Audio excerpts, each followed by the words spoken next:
What are we calling this? The Super weekend. They're not calling it the freaking super Ses- special, super sedate Saturday. Seriously, whatever. It's especially because it's not on a Saturday. That's why we should call it that. It's not on a Saturday. That's yeah. It's decided then. I did Nerdo's live Saturday show, Sunday edition.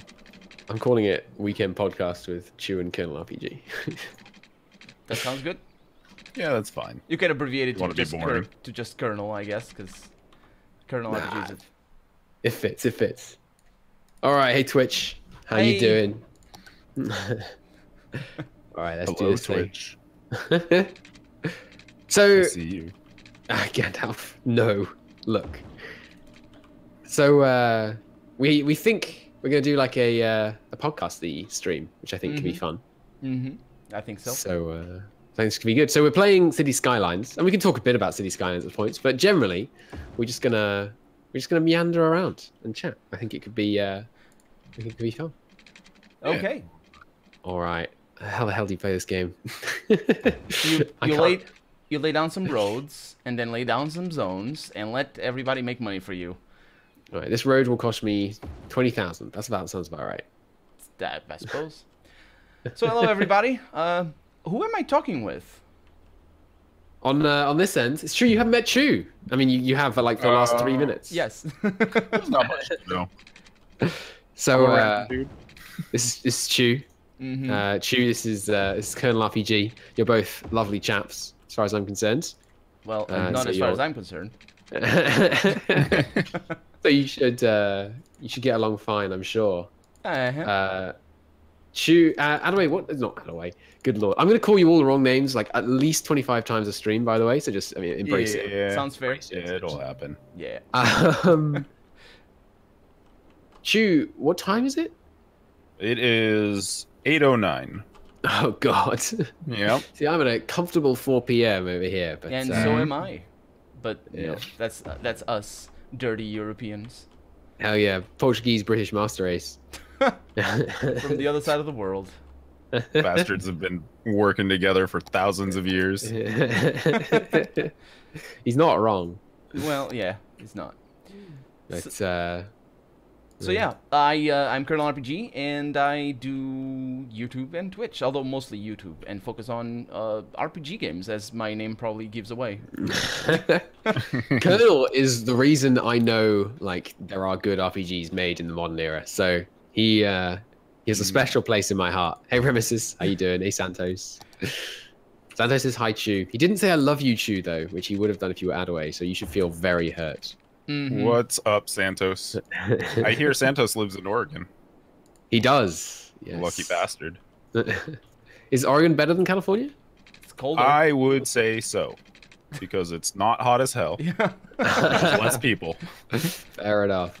How's the weather where you are, Colonel? It's Yes, been horrible. It's been relatively chill the last few weeks, or the last few days, I should say. And so I'm getting ready for fall, and I'm happy for that because I hate the heat. I really don't appreciate it. Fair enough.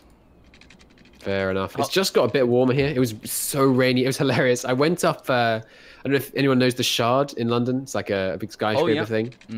For my girlfriend's grandmother's birthday, we went up the Shard to like this viewing platform, and it was such bad weather. It was hilarious. Oh, that's The road isn't even, Cristo. Fix it. Look, they're at different heights. They are even. Meanwhile, here in Portugal, we've been having. I say it's chill, but we because it's dry. This is a little bit of a fire situation. It's been. Oh yeah. It hasn't been as bad as it has been for last year. Last year we had a huge problem.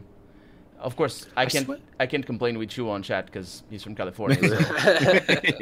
Yeah, we're pretty good at dealing with fires at this point. Yeah, I unfortunately have plenty of practice. That's not I swear, like the UK just wins on everything.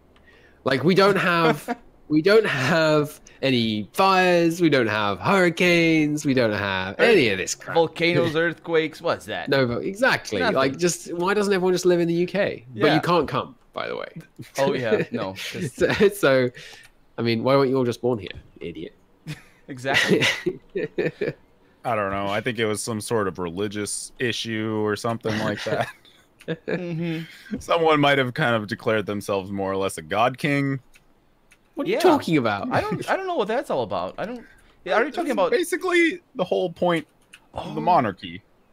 It's not a god king. He's the defender of the faith. They decided that they were better than the Pope. The Pope is not a god king. What are you talking about? Actually, technically, the Pope is the man that says he is the Word of God. Yes. Yeah. If you're better than the Pope, then you're better than the Word of God. No, you're saying that the Pope doesn't have the Word of God. You're not saying you do. Although he does also say that, I guess. Well, yeah. I don't know much about that. About the history. I think I assume we're talking about the King. Reformation. King James. I don't remember who. Henry, that's the one. Yeah. Henry VIII. Yeah, I don't know much northern history. My chat wants me to adopt them so they can come live in the UK without hurricanes. Adopt me too, so I can get free, well, cheap. What do you call it? College? See, I need it really bad. True. Give me the education. Yeah, you clearly do. Yeah, we don't know anything about God Kings. It's terrible. Colonel, I don't know what your education background is. It's an interesting thing, I would say. So for the longest time, I wanted to be an archaeologist. Ever since I played. Ever since I played Tomb Raider. Okay. Nice. Yeah. Nice. I'm not even kidding right now. And I really enjoyed the whole ancient civilizations thing and all that sort of stuff, as many kids might. I have a degree in archaeology. Cool. One of my housemates at uni did a degree in archaeology while they were there. Oh, they really regretted it. Yes, I imagine. I'm not working in archaeology myself right now. I'm a web developer. But yeah, I still think that it was. I know for a fact it was definitely worthwhile. The degree, but it's just more in the shaping of my own persona, I suppose, and knowledge and general culture and all that sort of stuff. I think it's very important. That's most degrees, isn't it? Really? Yeah, for sure, absolutely. Did you say you were a web developer? Yes, I work in a small company here in Portugal. That's dope. I've worked quite a bit contracting as a web developer. Yeah, I'm fortunate enough to not have to contract, so I'm I kind of gave up because it's a real pain. It is, yes. I imagine it's a lot easier to just get a 9-to-5. Yeah. And it's just definitely sounds easier. It's like dealing with clients twice over, especially if you're not contracting directly to clients. Yeah. Do you want to talk a little bit about that? Well, you're a web dev. Yeah, I mean, it sounds interesting. Can you tell us stuff like? Let's get the website on. Turn on screen capture. I want to see a website that Colonel's designed. I don't. Yeah. I think it's better. Let's poke holes in all his work. Oh, there's plenty of holes. Because I majored in archaeology. I have basically 0 degrees in web design and web development.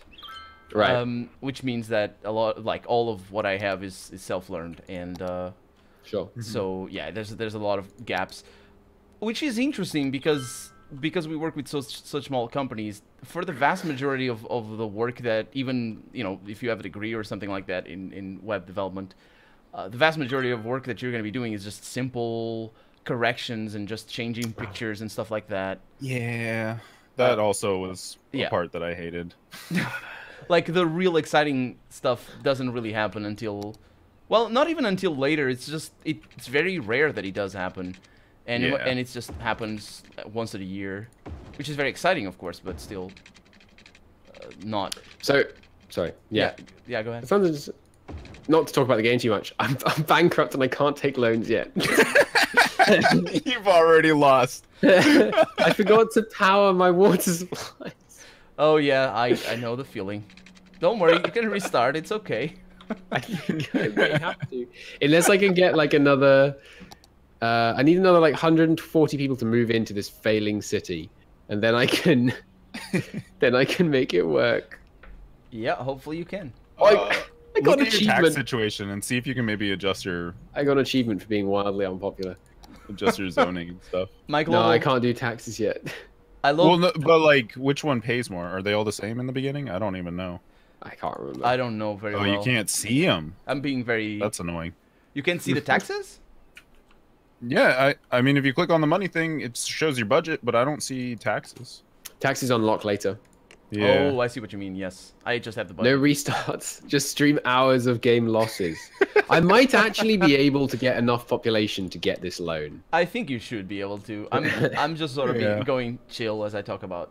Yeah, yeah. What I wanted to ask you though is like if you worked in contractor work, which is something I did, but only for archaeology, which is a completely different field, of course. Yeah. Yes. Do you wanna give us a little bit of insight into how the market of California is in regards, at least, to web development? Because yeah. So, because of the internet, it's not really you're working in one market. Like, I work with people all over the country, and even a couple small jobs in like Europe and stuff like that. So I like the way that the nature of the work is that you just kind of put yourself out there online, and like I got a couple local jobs. A restaurant I'd go to didn't have a good website. I'd set them up with something that they could order online or whatever. But for the most part, it was all just advertising online and finding people online. Right. That makes sense. And you switched recently, as I recall. You were very pleased about your new thing. Are you still? It's been a while since we had a chance to speak. I mean, it's fine. The only problem is like the people that work there are kind of like burnt out. So like, right. It's not like you go in and have like a great day having fun with your coworkers. Right. Yeah. Fair enough. Oh, I'm broke too. I haven't even. Well, I'm out of the hole. I mean, I'm losing 1,000 a month. I am good. I don't know. I'm connecting my water drain pipes to my main water lines. Is that how it works? That doesn't sound right. No. So you want to have your drain pipe way downstream of the one where you take in the water. Oh, it's all the same system. Yeah. Yeah. Oh yeah. Okay. God. Yeah. Good. Saving money there. Good. Drinking water and poo. That's what you should do.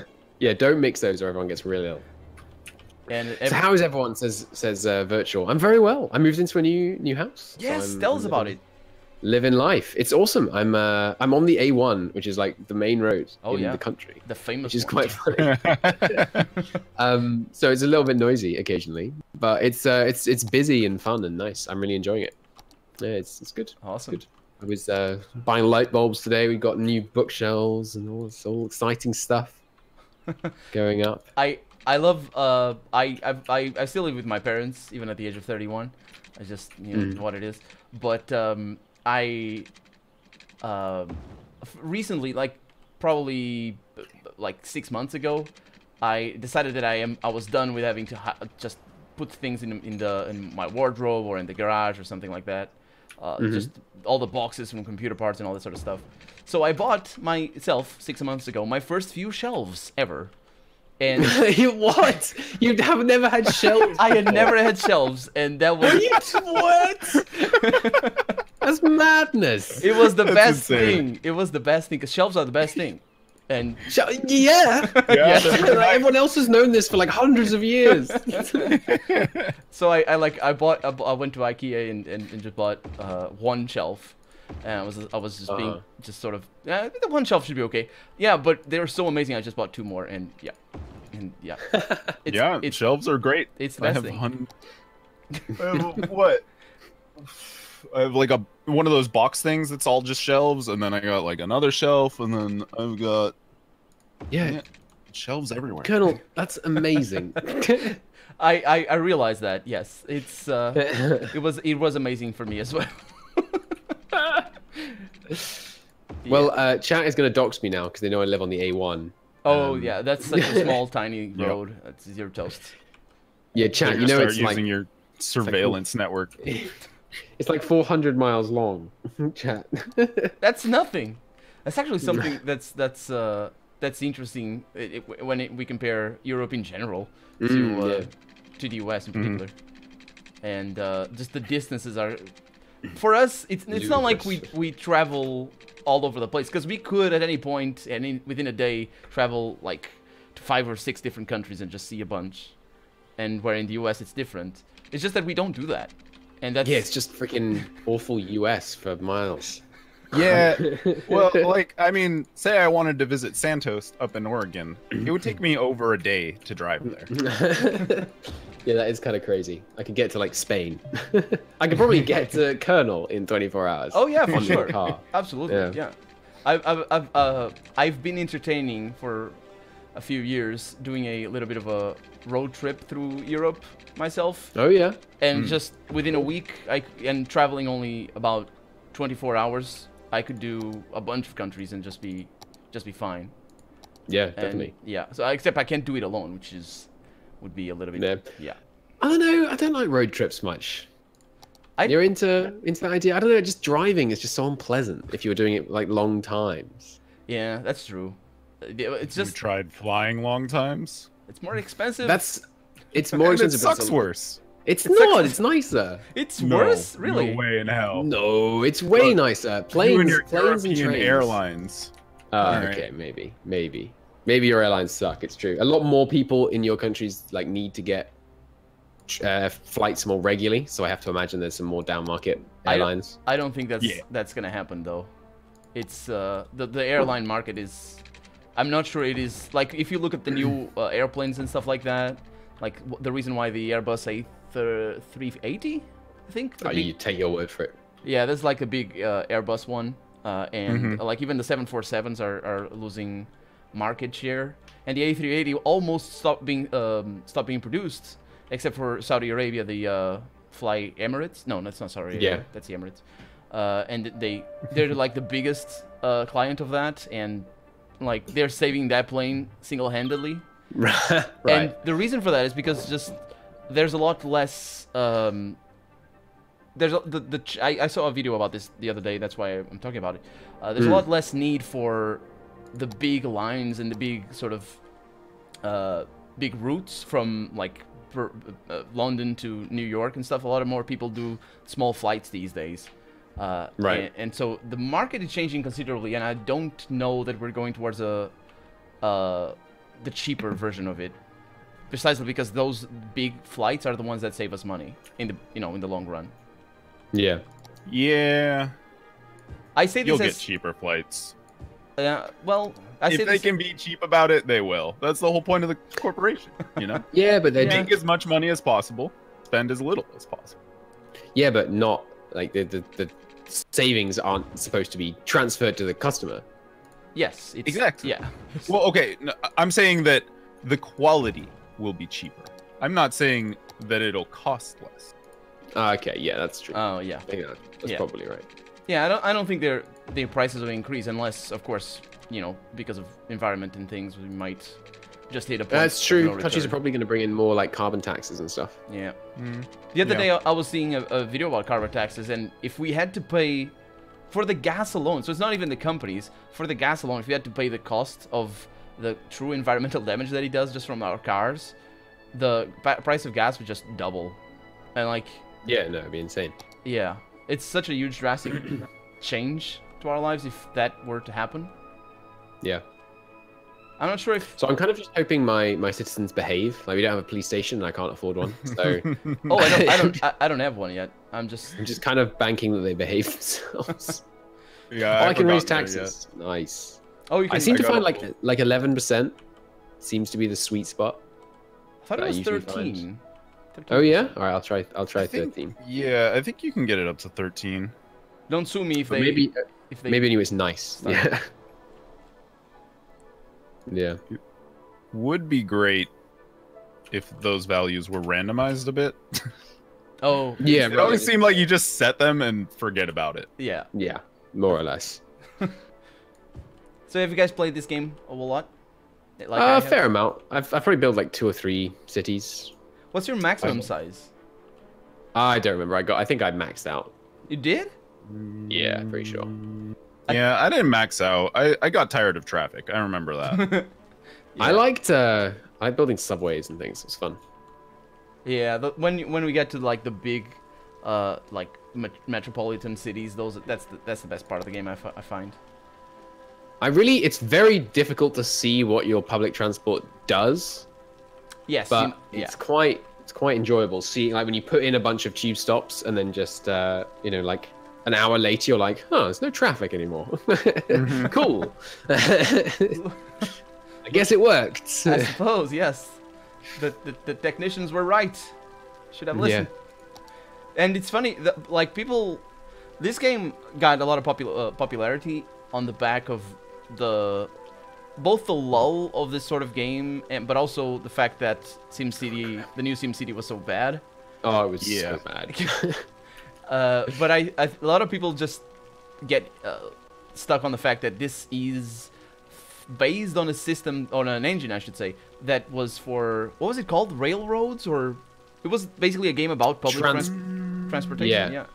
Because that's what it was like Cities in Motion. Was that it? Oh yes, that's right. Yes. Yeah, that's the one. And it's no wonder that that is the most developed part of this game. Yeah. Oh god, I've got freaking my city's burning down. No, all right, no. Fire department or police department? Let's do police department first. I've just now reached my little hamlet stage. You guys are going on ahead too fast. Oh, they name the streets. Did they do that before?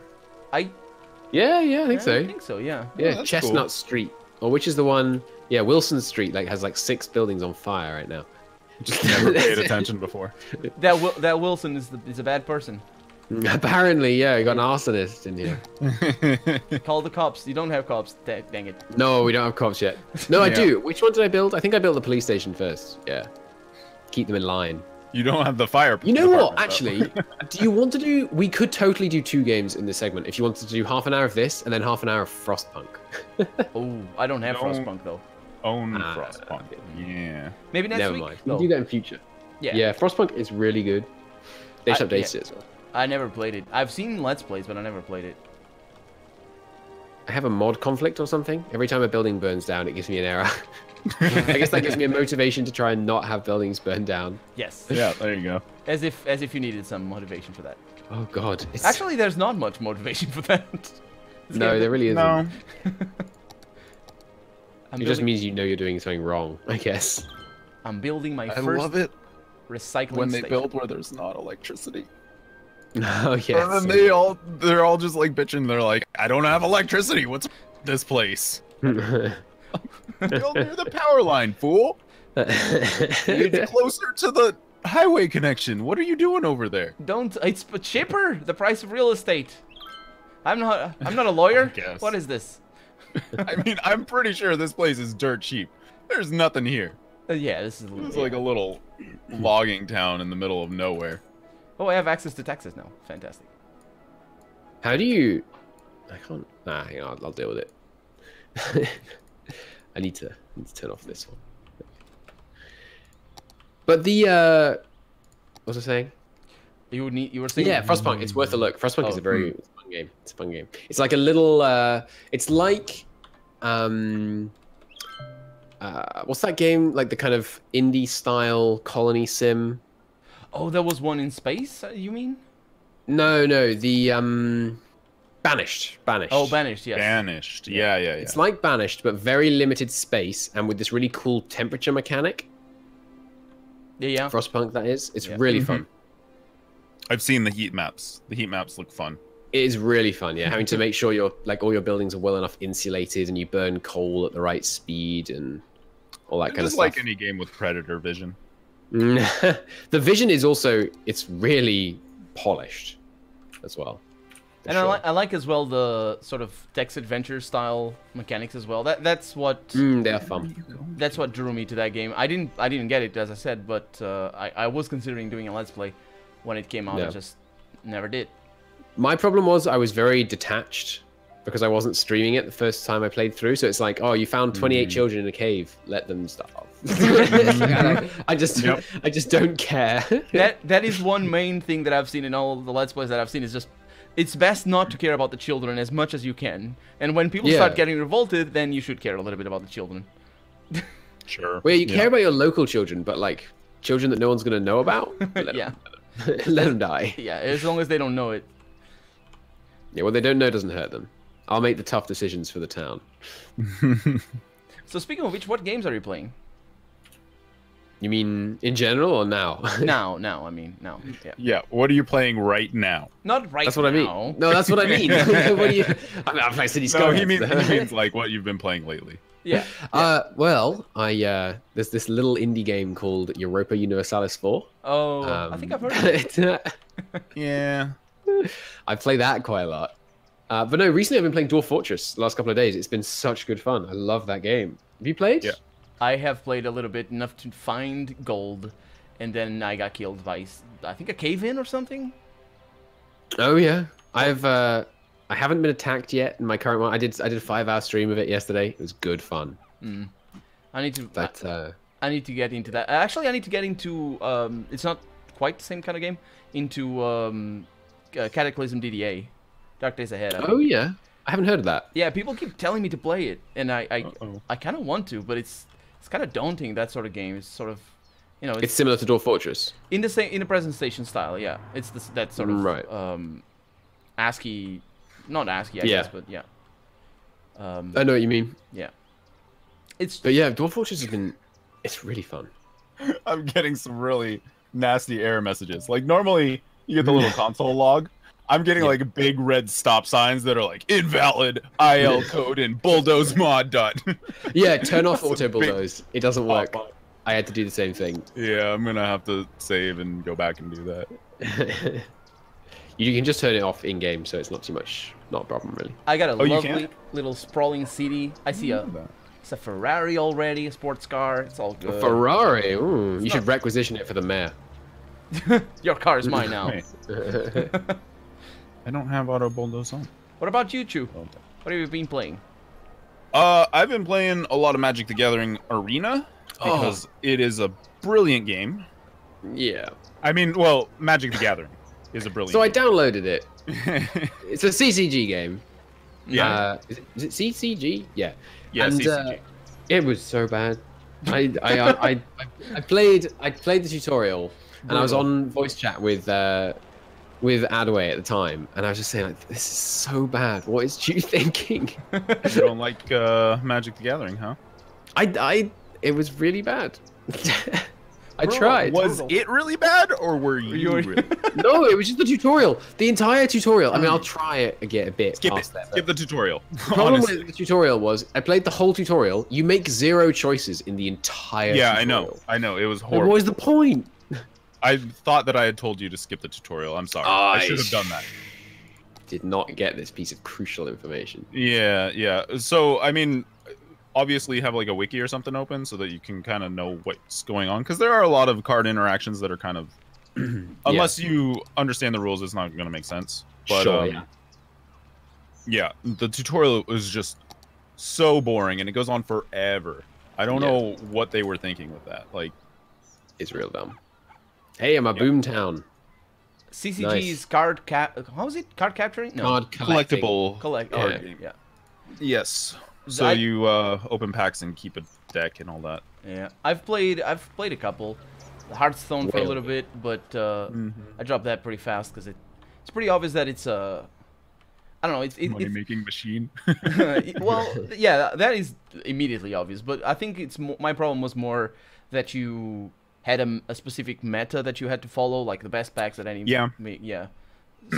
So I mean, like that's very true with all card games, but. The nice thing about the way that they matchmake in Arena is that they don't match you based on like an MMR. They match you based on your deck score. So like certain decks will gain different meta scores, and then they'll kind of match you with people that have similar-ish meta scores. Oh. Right. It saves a lot of trouble just like running into people stomping you all day long because they know the better meta kind of thing. Right. Yeah. In other words, if you can invent your own deck, then for a while you'll be able to stomp. Yeah, that's pretty much what I've been doing. Like I'm really by cool. no means good. I'm just kind of like in the bronze tier. I think I'm like bronze 4 or something like that right now. Yeah. But because I'm just doing my own thing, I'm messing around with experimental decks. I'm not like net decking or anything. I'm matching up against other people with experimental decks, and we're having fun fights, you know? Yeah. Yeah, that's something I think Hearthstone was really good at. Just throwing you in and just experimenting, but the problem is that works up until only a certain point, and the novelty of it for me faded. I then ended up playing. Actually, I did it on camera. I don't remember the name of the game though, but I ended up playing another one that was older, an older card game, but I don't remember the name, so I guess it doesn't matter. I just don't remember. It's like spell something or something. I don't remember. Oh, you know what? I vaguely remember this, but I'm never gonna know the name. Yeah, I'm terrible with names. That one was really fun. I found, and yeah, I never got into Magic the Gathering because of the money situation, basically. Yeah, it's not cheap. Yeah. So I mean, like the reason why I got into Magic early on was basically my cousin had a massive box of just like garbage cards. And I took that box, and my friend also got a box from someone. I think he was like using his brother's cards or something. And we basically just made trash decks and played kitchen table Magic. And that's where like the fun of Magic the Gathering is, because like you can just go hang out with your friends, have a fun time, and then like play some card games, you know? Yeah, for sure. Sounds good. That's another obstacle there as well, because it's one of the reasons why I started doing YouTube. You have no friends. Yeah, exactly. Yeah. It's one of the reasons why I started doing YouTube, because it's like I don't know anybody that plays RPGs. I barely know anyone that even plays, let alone RPGs. And and so I just sort of I mean, now I know a lot of people, and it's fantastic. Yeah, I had like a couple of friends at school that played computer games, but then when I went to uni, it was like basically no one. Yeah, although I did do like proto streaming, where at university, one of my housemates would like come and watch me play computer games in my room. That was my stream training. Yeah, you say that, but I did that. I grew up. I only had my first computer at the age of like 12 or 13, somewhere around there. Whoa, that is old. Yeah, and but I like from the age of 9, I used to go to my cousin's house and just watch him play games, and then in the mornings, because he would wake up late, I was just at 8 a.m. I would be playing The Sims or GTA or something like that, Diablo 2, and so I grew up watching a lot of him playing games. So I think for me at least, my readiness of watching Let's Plays came from there, and just understanding really what it's all about. That makes sense. I understand that people just, even then I understood, like my aunt would say, why did you just watch him? Because it's just, I was just watching, right? But I still had fun. It's just a different kind of fun. And, yeah, and for him, he also had fun, I'm sure, and because it's also a different sort of gameplay. And I guess now we have streaming, and that's basically the same thing.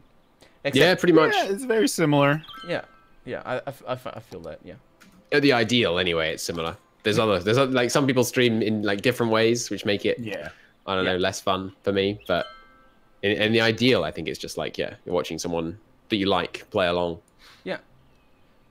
And for one other thing that Twitch has that I think YouTube is trying to emulate that a little bit with a new Premiere features. Premiere.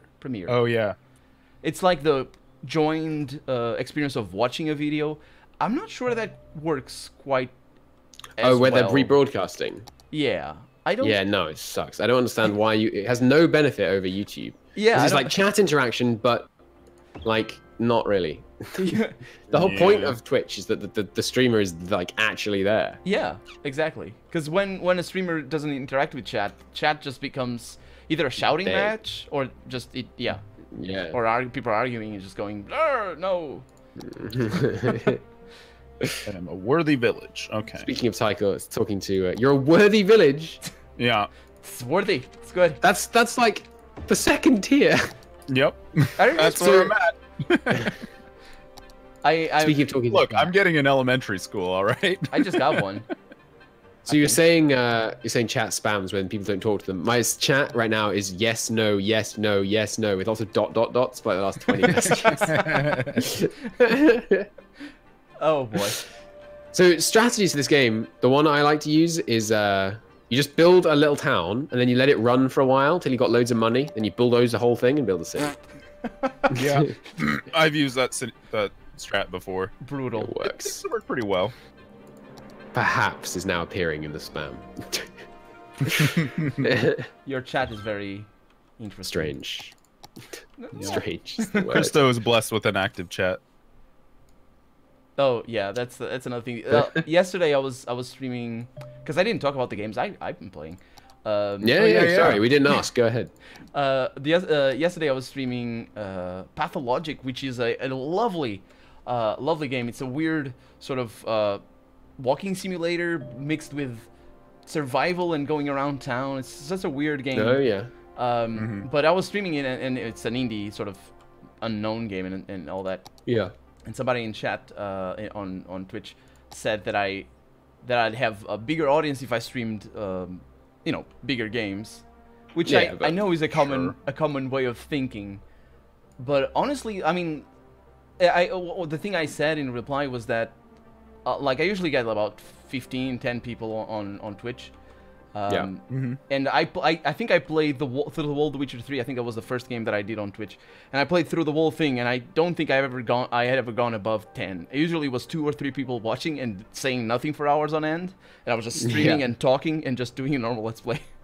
But if you do like Let's Plays, I mean that's fine, isn't it? Like, that's what you're used to. So yeah, absolutely. I could, for me it was okay. It's just that I know what it is to not have anyone there. And it's still fun. It's just, it's a different, It's a different dynamic. I don't know. I'm much better at like social interaction rather than just like talking over a game.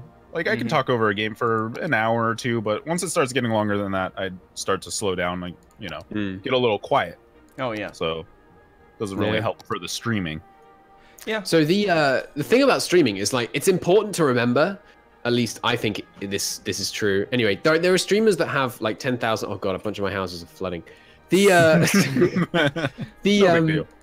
important to remember that like obviously there are some streamers that get 50k viewers or like 25k viewers, which is insane. ridiculous. It's obviously crazy.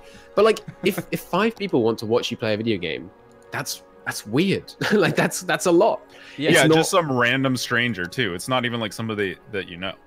Yeah. It's if that's, I mean, as far as I'm concerned, if 5 people want to watch you play a video game, you must be pretty entertaining, because there's a whole internet out there they could be spending their time on. Yeah, like there's a lot of porn on the internet, and they're deciding instead. They would prefer instead of jerking it, they want to come watch you play a video game. Watch my video account plummet. Now I remind them of this possibility. But there's a big internet. In all seriousness, there's a big internet out there, and people decide instead, I'm going to watch Cristo play City Skylines. Like that's, I think that's quite cool, personally. Yeah. Don't worry, Cristo. Right. I don't watch your streams. I just listen in the background. Fair enough, Gandalf. You say enough that I don't really believe you. Fortunately, because of my job, that's most of my situation too. Just put it on as like an audio podcast. Fair enough. Fair enough. That's I do web development, and that's basically what I do. I get to listen to podcasts and Let's Plays all day long, and that's great. And you know what? When I don't work, when it's like holiday or vacations, I listen to fewer videos and listen a lot less. Oh yeah, because I'm not at work. When I was on vacation, I watched TV. Oh no! Why? In like the last 10 years. Why do you do this to yourself? Why would you? It was because I don't know. It was reality TV. It was fucking garbage, and I loved it. The only reality TV that is worth watching is the Dan Giesling Supercut. The Dan Giesling Supercut is great, but which is 2.5 hours long. And Naked and Afraid is hilarious. Oh yeah, I did actually think that might be worth looking at. I have no idea. It's quite a cool just for like a couple of episodes. Have you heard of this? I have no idea what that is at all. So you get like airdropped into the middle of like a forest or something with no clothes and nothing. Okay. And then you have to try and like survive. And they do it with like not just random people, but people who are like supposedly like survival experts. I think is that right, you? Not necessarily experts, but like they have some survival skills. Right. Yeah. So not just like they're not gonna die. They're not gonna die. Yeah. Hopefully. Oh. Boy. I think it seems fun to me. I might watch a couple of things, or maybe a supercut. I don't know. We saw one when we were at PAX. What was it? It was. I'm trying to remember their occupations. Some girl was like a hunter or something like that, and then like another guy was like a weird like yoga instructor or something. Survival? But like a weird like low yoga instructor. A weird yoga? Something like that. It wasn't a normal one. I don't know why. I don't remember why he had like survival skills, but he had something. He was, and like the best part of it was just like seeing them like awkwardly interact because they're both naked. Like, yeah. Oh, they're together. I thought it was like a solo thing. No, it's a man and a woman. Female. I don't know. A man and a female. Look, it's early.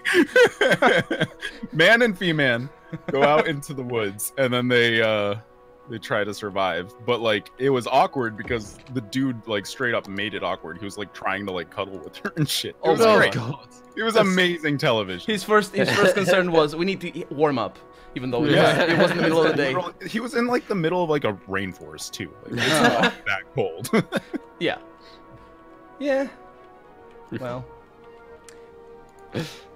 Yeah, I haven't watched. You'd rather spend it watching Dwarf Fortress? Fair enough. Dwarf Fortress is more fun than porn. I do agree, Lambert.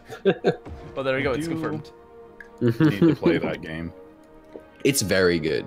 I know that it's very good. I know that it's a game that I would love. It's just like I have to install it and come on, figure out how to play it. It's like 200 megabytes. It's not. It's not that it's big. It's just I gotta like learn the game. Yeah. That's a task. That's one thing. For me, the first game that I had to learn was Europa Universalis 4, and Cristo was talking about it before. And it's an interesting game in that regard because the process of learning takes hours. You need to not only read walkthroughs. It's eternal. Yeah. Yes, that as well. But to get to a point where you can not die immediately, if you really try. You just like I think I spent like about 7 or 8 hours just learning the game until I started my first campaign. And I figured that I would like that game because the act of learning the game itself was fun for me. Yeah. And I if somebody doesn't like that, I think it's impossible to enjoy any game if somebody doesn't like learning about it. I feel. Yeah, you've got to be in for the learning experience. The learning experience, making the learning experience fun is a big part of what makes a game good. And the thing that makes EU4 so good is that you basically have to learn forever. And because the learning experience is so fun, then you have fun forever. At least that's how I've had it. I mean, the last 4,000 hours. Well, I mean, I would say that we're probably a little different. Like we're strategy people, and most gamers aren't necessarily that way. But the ideal game for, I would assume, all of us, at least for me, is something that is extremely complex but is very fun to learn. Like that's all I want, Yeah, that's a great way of putting it. I think it's fun to learn but really complex. Yeah. Which episode of Cristo Cast are we on? Is that what you're calling it? Cristo we do Cast. need a name at some point, but Cristo Cast. This is 2. We did one with Adaway last week that was a total failure because we were playing World of Warships, which takes way too much attention. I don't know if you could call it the Cristo Cast. We're not my calling idea, it the Cristo Cast. all right? I'm It the one was that Stu's wanted to put idea. it together. Although we rejected it for like 6 months. Man, I have to say I didn't reject it for 6 months because I'm sort of a fairly new person to the group here. Sure. Yeah. Hey, what's going on in Penn State? The first one was when you tried to get CK2 to work. We will call it the Cristo Cast, and talked about pizza. Oh, you mean just how many of like streams when I've been kind of podcasting? That's I don't know. That's a too high a number. I do that fairly often. What are these guys moaning about? Not enough educated workers. Look, I have an elementary school. What more do you want? Oh, that's a good point. I need to get a college in here or something. I haven't even got a high school. Yeah, that's the one. Yeah. I need to build a 30,000 pound suspension bridge first. I am curious to see what you guys are building because my town is lovely, but poor. Mine is awful. Mine is I think rather than building a megacity, I'm gonna try and build like an actually small place with like rather than building like an absolutely huge city. But I am gonna still bulldoze this first one. Don't let them know though. They might vote you out. Or not. All you need to do is there's a policy tab in here, isn't there? Lock him up. Lambert says my rejection is entirely understandable. Considering if I was involved, you'd just be hearing "I" is for important. I important in the background. And that's the radio Lambert has stations. That's all the radio Lambert stations. Is the thing. Oh. No. It's very noisy a lot of the time. Or is it a parakeet? It's actually a child. But yeah, it doesn't fly so good. A parakeet, same deal. I mean, yeah. More or less. More or less. So, before we started, or maybe after we started, because Chu sort of started streaming, we were talking about Baldur's Gate. We were talking about Baldur's Gate 3. I have seen almost nothing, so you should clue us in. Yes. Do clue us in. No, you. Oh, no, that's... I haven't read much about it. Neither have I. That's what I was. Oh, well, this is gonna be fun. Okay, but I do have something to something to add. So basically, just to situate ourselves here, apparently, Brian Fargo, the head of the company that made Wasteland 2 and more recently, Bard's Tale 4, that's in Exile. That's the company. Yeah. Brian Fargo said he knows who is developing Baldur's Gate 3. Oh, okay, it's not him, right? No, it's not him, but he knows who he is. Okay. And he said, and apparently, and that was the headline or something that I read. Both Larian Studios, who are the ones that made Divinity: Original Sin, and Beamdog, we are the ones that made the enhanced editions for Baldur's Gate and Neverwinter Nights and Icewind Dale, and also made Siege and Dragonspear, which is sort of an interim game. They also confirmed that they weren't the ones who are making it. Okay. So who could it be? Or, I mean, maybe they're lying, but who could it be? I'm so lost. I don't know which game we're talking about. Baldur's Gate. The Baldur's Gate. I haven't the actually Baldur's played, Gate thing. Yeah. I haven't actually played any of the Baldur's Gates. So yeah, me either. So I don't really know anything about them. But I'm just aware that I should have, and so I'm excited anyway. Baldur's Gate is a very interesting game in a lot of regards. What I find the most interesting, excuse me, towards the modern gaming scene, is just how unabashedly hard it is, and it's okay with being hard. Good. It's good. It's basically a replication of Dungeons and Dragons back in the pre Dungeons and Dragons 3.5 days. Of course, yeah, right before 3.5. Yeah. It's I think we know nothing. We know nothing. Assume ignorance. I've played 3.5 and above. Oh so. Yeah, I because I grew up playing Baldur's Gate and Icewind Dale and those sort of games from before. For me, 2.0, that's the Advanced Dungeons and Dragons. It's the full name. For me, 2.0 is Dungeons and Dragons. Anything after that, it's not really. It's a thing that came after. Right. So because of that, it's really obtuse in a lot of regards. Like instead of having armor rating and attack rating, you have things like armor class that works upside down, where 0 is better than 10. And you have Taco, which also works upside down, where 0 is better than 10. And then you have damage resistances that work normally, where 10 is better than 0. It confuses a lot of people, and it's just so unabashedly difficult as a game. But people love it, and the reason why they love it, I think, is because they played it back then. But right, I think going back to that, like anybody that even plays the modern day RPGs, going back to Baldur's Gate, it's so. I mean, I love it. It's one of my favorite games of all time. I'm playing it right now on Twitch as well, and it's just I love it. But I can see why it's so difficult for new people to come in. So if they're making the new game, I don't think Beamdog, who made the enhanced editions, has the talent or even the writing capability, to be honest. But in regards to game mechanics, has the talent to make a new system. And Larian, honestly, I think they reached their system in Divinity: Original Sin, but it's so different from the old system, from Dungeons and Dragons in itself. Right. Yeah. Sure. Yeah. I mean, could be making a very different, setup though. For CRPGs, though, it is probably the closest that I've seen in recent years to Dungeons and Dragons. I think, honestly, I think the Pillars of Eternity is closer. Oh, I haven't played that. Yeah. Also, because it was made to be sort of the spiritual successor of Baldur's Gate. So if it's Obsidian who's making Baldur's Gate 3, which I don't think it is, but if it is, then sign me up. I'm up for that. Yeah, that'd be very interesting. Whoever makes it, I'm in. Oh yeah, yes, for sure. You can absolutely count me in. All right, by the way, I just need to talk about the game for a second. Chat, don't at me as regards to this, this monstrosity that I have just created. Jesus, it's like a tentacle monster died. Laughing my ass off. It sounds so bad.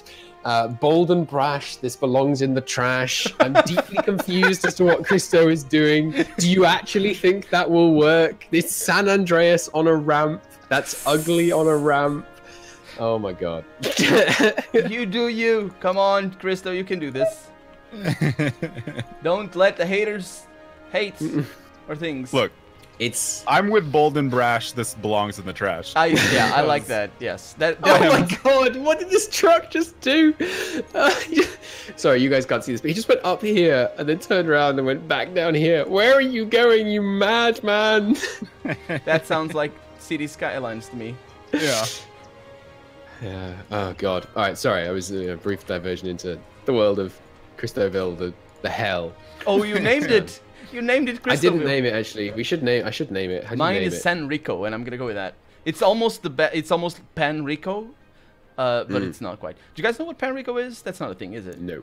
Yeah, it's just it's probably a local brand. It's bread. It just means. Oh, okay. You're calling us bread. Bread. It's my town. I'm okay with this. This is fine. It's your town. It's true.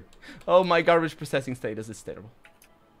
It's because you haven't got a recycling plant. I do. It's just I only have the one, and a lot of people pooing at the same time. That's not what you put in the garbage. Don't you question my citizens? They put their poo in the garbage because we. Oh, actually. Okay. I need to rezone this to farming, because of course. Beware! You have Adaway incoming to come judge your city. Oh, he's gonna judge my city. It's a mess right now. My city is better. Great.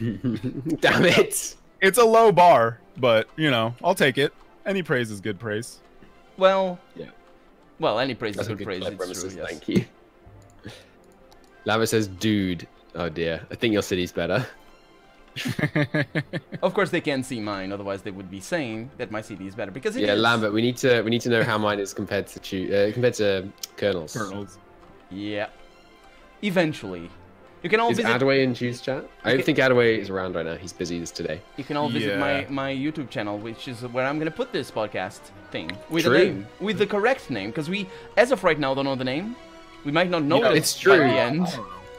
Chat, come up with ideas for this, our weird, like, podcasty setup we're going to be doing. Need names. I think the Nerdos Live Saturday show is pretty good. The what? The Nerdos?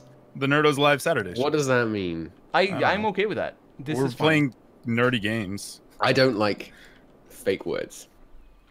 Oh, whatever. Fake words. Oh, is there such a thing as a fake word? I ask. I propose to thee. Can a word be fake? Is it possible? The Englishman says he doesn't like fake words. The word English fake is all fake words. The word fake is a fake word. Well, there you go then. There you go. You're not wrong. It's funny that you say that actually, because I was playing the Pillars of Eternity 2. It all connects. Oh, you finished it? No, I'm Where did you get to? I'm just like 40 hours in, probably like 10% in. I'm still in the main city, basically, in the first main city. I haven't explored basically anything. It's such a huge game. But it came across a mission that was very interesting because it put the notion of contracts, the social sort of, not a social but a legal contract. Yeah. And it put it in a situation where people from another culture didn't know what it was, because there's this situation where there's this country that's coming in and mining resources of that area in the game. And there was this person that had signed the contract, him and his tribe, and they didn't know the gravity of that contract. And in the game, when I told that person that it was a fake contract, the one that he had delivered, because he had accidentally forged a new contract, and I said it's a fake contract, and he didn't understand. And I then went on a tirade, as I am bound to do many times. Sort of a ramble, really, not really complaining. I was just talking about how it is interesting that that person doesn't know what a fake contract is, because words, and I use the example of words, also cannot be fake by definition, because they're always meant to mean something, right? Even if they are not the traditional words that we use, the words themselves are a reality. The meaning of them is the thing that can be fake. And it's interesting that we take at such face value, at least in the contract, in the contractual world of lawyers and things. I mentioned lawyers before as well. That contracts are such a done and done deal sort of thing, but where other things are not. And yeah, so that's. I think that's quite interesting. My chat is resident sleep ringing. Well, I mean, like the whole idea that like you have to have a very strict deal made up of words that can have multiple meanings depending on context is insane. Yeah, but that's why people spend years. Well, the point of a contract is unless both parties understand and agree to the contents, it's not a legitimate contract. Well, but that's today. That depends on where you are, but yeah, yes. it depends. Yeah, because and that's also something I said. I mean, that's America or the EU, so like sure, most of the developed economies of the world. So, I mean, it's like as long as you have a rule like that that's enforced, you're more or less okay on people not understanding contracts. It's more like in the era where, you know, the British East India Company, which obviously, you know, the British East India Company is clearly meant to be the thing represented in Pillars 3. I think so. I think so. Yeah, I said that actually because today we have we have those rules in place to protect the exploitation, basically. But of course, you know, the game is trying to draw from other historical precedents, I guess. Not really. That's not the word, but you know what I mean. I'm sorry, I didn't mean to be laughing at the British East India Company. I was just happy that I got enough money for another fire department just as the fire started. Nice. Oh, speaking of which, I don't have a fire department. I do. It's over there. What? It's over there. It's all good. I have a huge traffic jam, so I put a park next to it so I have something to look at while I'm waiting in the traffic jam. Oh, dear. Yeah, I need to clean up my roads at this point because I'm gonna start getting traffic issues if I don't.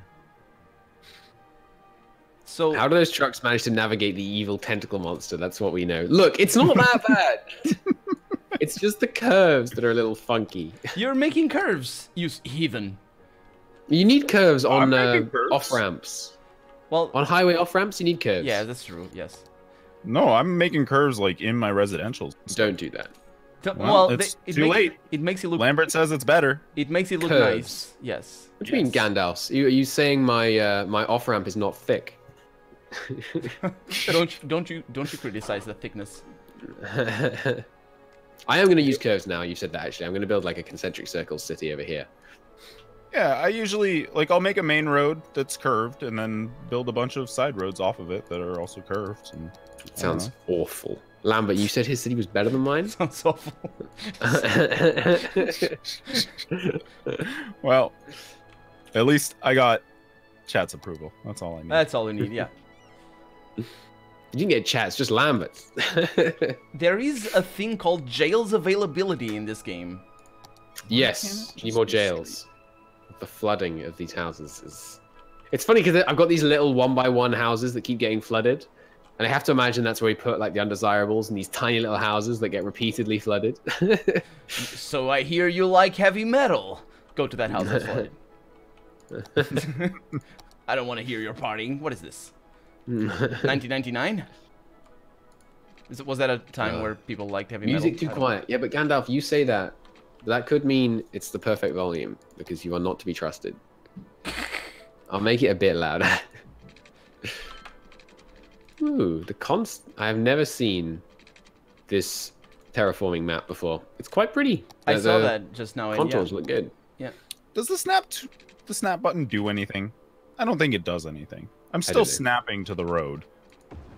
I think it's for building placement, or maybe just like trees and things. Oh, Is it only on the road tool though? I have 30 It's only bucks. on the road tool. God, landscaping is so expensive. Don't landscape. Let the people do that. It's fine. It's why they put the poo in the bags. What? The trees grow better. What are you talking about? You put the poo in the bags and the trees go better. Don't you know this? Yes. Not enough soil. It's agriculture 101. Yes, you learned this. No, I'm landscaping as in... What are you talking about? This has to be a reference. Is this real life for us now? No. I ran out of oil. So education at night you don't need to spend money on that, do you? People don't go to school at night. Oh, I don't have the day-night cycle, I don't think. Oh. You don't pay teacher salaries at nights? They don't. Do you? That's not how it works. I mean, they're not teaching at night. They don't deserve to be paid for their night duties. They should be paid for 8 hours work a day or so. Yeah, let's go full America on this. You only we only pay you not even for recess. It's just yeah, exactly. When you're talking. Yeah, you better clock out. Yeah. Oh boy. I'm just gathering some soil around my tentacle monster. Here we go. This will make it better. I just love looking at my town. Oh yeah. Oh baby. It's perfect. After class marking. I know, we're kidding. So we know teachers work more than just during lessons, don't worry. Usually they do 2 on 1 off anyway, so you only teach like 2/3 lessons during the day. Mm-hmm. It's good. So I was gonna ask, like you guys are of course more from a strategy background. I did grow up playing strategy games, and I do enjoy quite a lot of them. Have you guys ever heard of BattleTech? Oh yes. Did you guys play it? I love BattleTech. Yeah. Yeah. It's amazing. It's pretty good. Yeah, I like it because well, it's just max for one, but also it's a mixture of all the gameplay features that I like. The other day I started a mission, and 2 turns into it, headshot immediately. And, oh god. And it was the only headshot I've ever had. It was right at the beginning, and I keep hearing people say that happens to them. Like maybe it's like pre-programmed. I think they might increase the headshot chance at the beginning of the mission, so you can restart easily. Oh boy, my first Mech Warrior game, or my first mech game, was Mech Warriors 4, I think. But I also played Mech Commander, and I think not a lot of people have played that. Have you guys ever heard of it? No. No.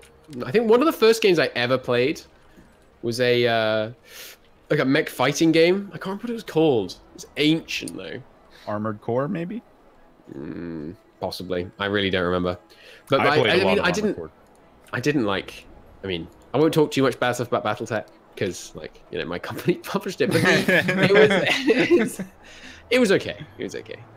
Once you modded it so the mechs walked at like 1000% speed, that made it a lot better.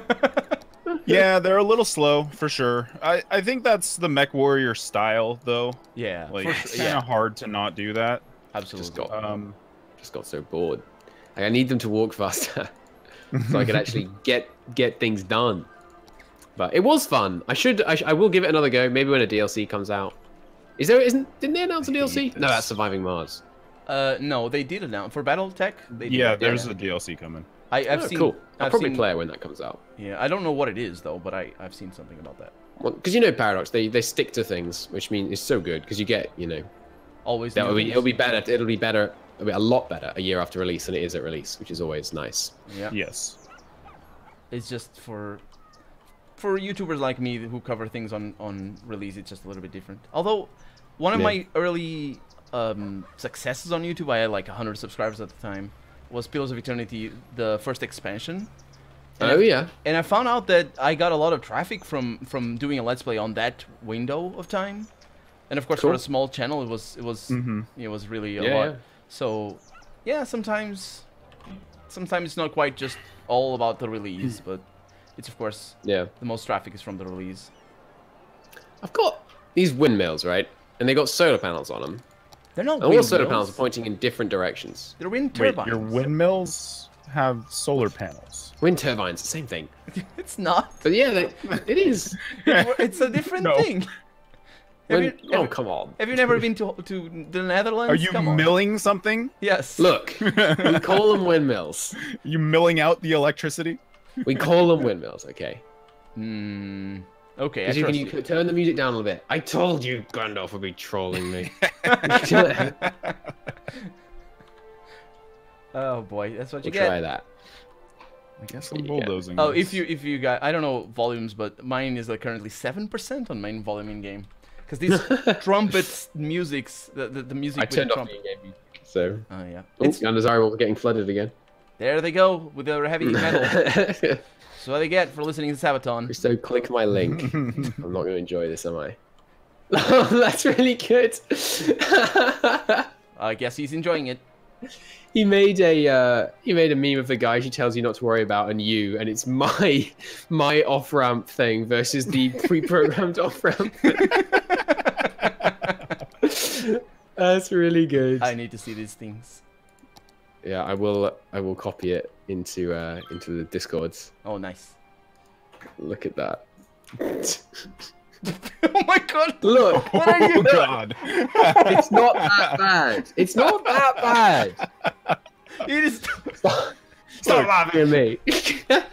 Oh my god. Okay, it's not that. Let's go with the. Yeah, let's go with the. It's not that bad. We can stick to the line. Fine. It's fine. Yeah, Lambert says you should get me in that Discord chat. Now you swear too much, Lambert. We're nice young boys. We don't swear here. Yeah, we're good boys. Yeah. Young Christian chaps. Well, I need to demolish this power line.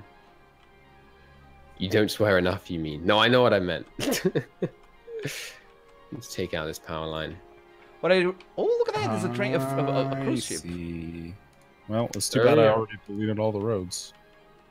You guys, what have you done? You guys demolished too much. I was trying to redo my industrial district with a little bit bigger roads because there's trucks and stuff. Mm-hmm. But I put a fire station on the smaller road, and now I can't put the big road in. Ah, right. Yeah, that's always. You can move the buildings there. Yeah, you can. Yeah. This ain't no City Skylines. You seen that door monster video? City Skylines versus SimCity. It's really good. It's two city planners working together on a project, and one of them is pretending to be City Skylines, and one of them SimCity, and so they're like acting like there is constraints of the different games are there. Yeah. So, like the SimCity guy goes, all right, let's build a road. It needs to go from here to here. All right, just left a little bit, left a little bit, left a little bit. No, right. Just right a tiny bit. Right, tiny bit. There, exactly there. That's the only place it'll work. And the city's just like, can't we just? The city's guy is like, can't we just move the? Can we just move this building? I don't know what you mean. No, we're gonna tear it down. You just move it from here to here. No, we don't do that. It's really good. Door Monster in general does loads of good video game skits. Door Monster. Worth checking out. That's yeah, I'll have to look at them. Named so because they did a Halloween prank where they built a monster into their door. It was quite fun. Oh, okay. The FTL vid is great. I know. Door Monster is ancient. They are an old YouTube channel. This is true. The golden era. How long do people take to graduate from elementary to high school? I don't know. Because about 18 years. No, in the game. Oh, I don't know. I have no idea. Yeah, because I got a high school and there's nobody in there. I'm not sure it even tracks individual people. I think it might just track education level. No, I don't have any. Yeah, it could be. So how much money are you guys making? 1,200. 1,200 a month, or no. a week, or yeah, that weekly income. Yes. I make 8,500. Yeah, I'm at 3K. You guys. Well, it's because I just deleted all of my industry too. That was a smart move. It doesn't sound like that was a smart move. No, look, you just don't understand. I have a plan, okay? It's not about the immediate. You need to get this. There's a box factory. There's a box factory in my city that's all alone. No roads anymore. It's all sad. No power, nothing. There's like a car over here. The boss is just like, I guess you guys don't have to come in today. Nice. So food. Can we talk about food? Yeah, sure. Sushi is king. I had sushi for lunch twice this week. Oh my god! Living the high life. I made it. It's delicious. You made it. You're like the whole thing, or do you know how to make sushi? Yeah, it's easy. Well, make rice and then put raw fish on it and then roll it. Yeah, that's it. It's not difficult to make. It's difficult to not make shitty. No, it isn't. You just get all right. No. Okay, flavor-wise, it'll be fine. Flavor-wise, it's gonna be fine. It's food. What other criteria matters? The other criteria is being able to eat it without it falling apart in your hand. Or the gagging. No. Without the No, gagging.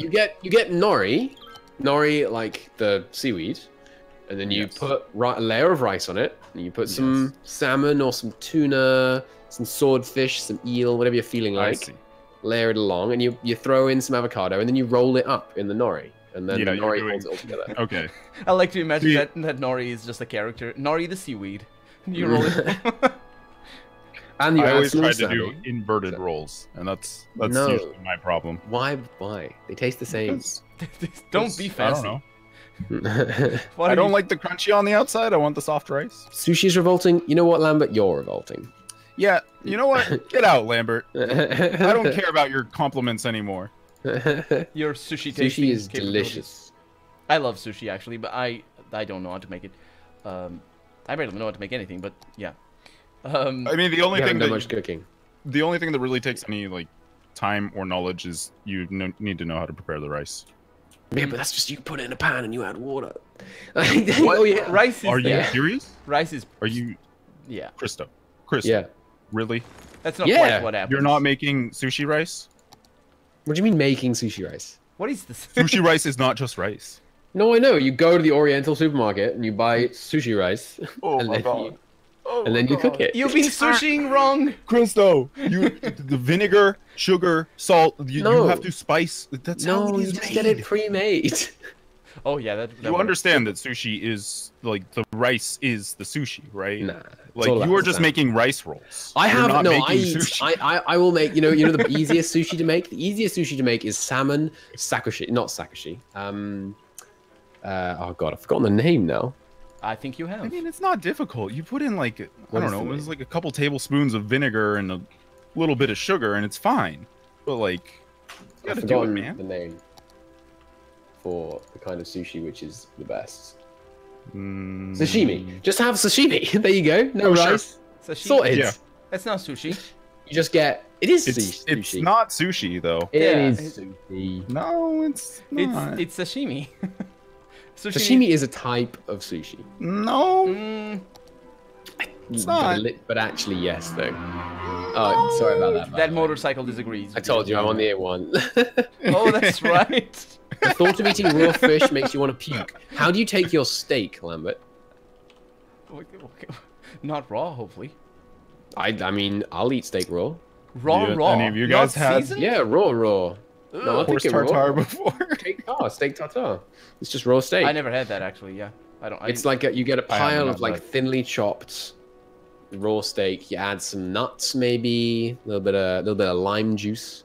Okay, steak tartare is cooked. Okay, I see. No, it isn't. Well, it's cooked in lime juice. No, you just add lime. You just pour lime juice on it. You don't cook it. It's cold. You don't heat it. No, well, it's still cooking. It's like ceviche. Yeah. What are you talking about? The lime juice cooks it. Yes. You don't know. You just no. I'm not saying like you soak it in lime juice. I'm saying you squeeze like 5-6 drops on the top. Oh, okay. Well, then it's not cooked. I'm not saying like you bathe it in it. My fish made the non-fought and raw fish kind of sushi. That is not sushi. that's like those people putting Western bastardization. It's horrible. Well, I think I should just let this city run for like 2 years, and then I'd be rich, and then I could build another city. Oh, unless it all burns down, of course. Nah, it's fine. We got oh crap. Yeah, we need to build another fire station. Thank you for the heads up. There's always more. Oh, my garbage collection. Increase the price. We also have huge levels of crime. There we go. Should be sorted now. Yeah. Western bastardization, Cristo weeb confirmed. No, it's like there are legitimately sushis that are awful because they're just like trying to make it more palatable to the Western taste. Yeah. And they make it way worse. And that doesn't. I mean, yeah. Yeah, that's something I heard, that apparently like Japanese sushi, or I guess sushi in Japan, is completely different than like Japanese people that come to the West and just have sushi here, and even like green tea and stuff like that. It's just well, that's why you don't go to like okay sushi or whatever. You go to a sushi restaurant run by Japanese people. Okay sushi. Okay, is that an actual place? Okay sushi. I think it is, actually. I bet it is. I bet I could put that into Yelp and find it. Okay. A person with an English accent saying Western bastardization. There are Western bastardizations of things. There are also Eastern bastardization of things.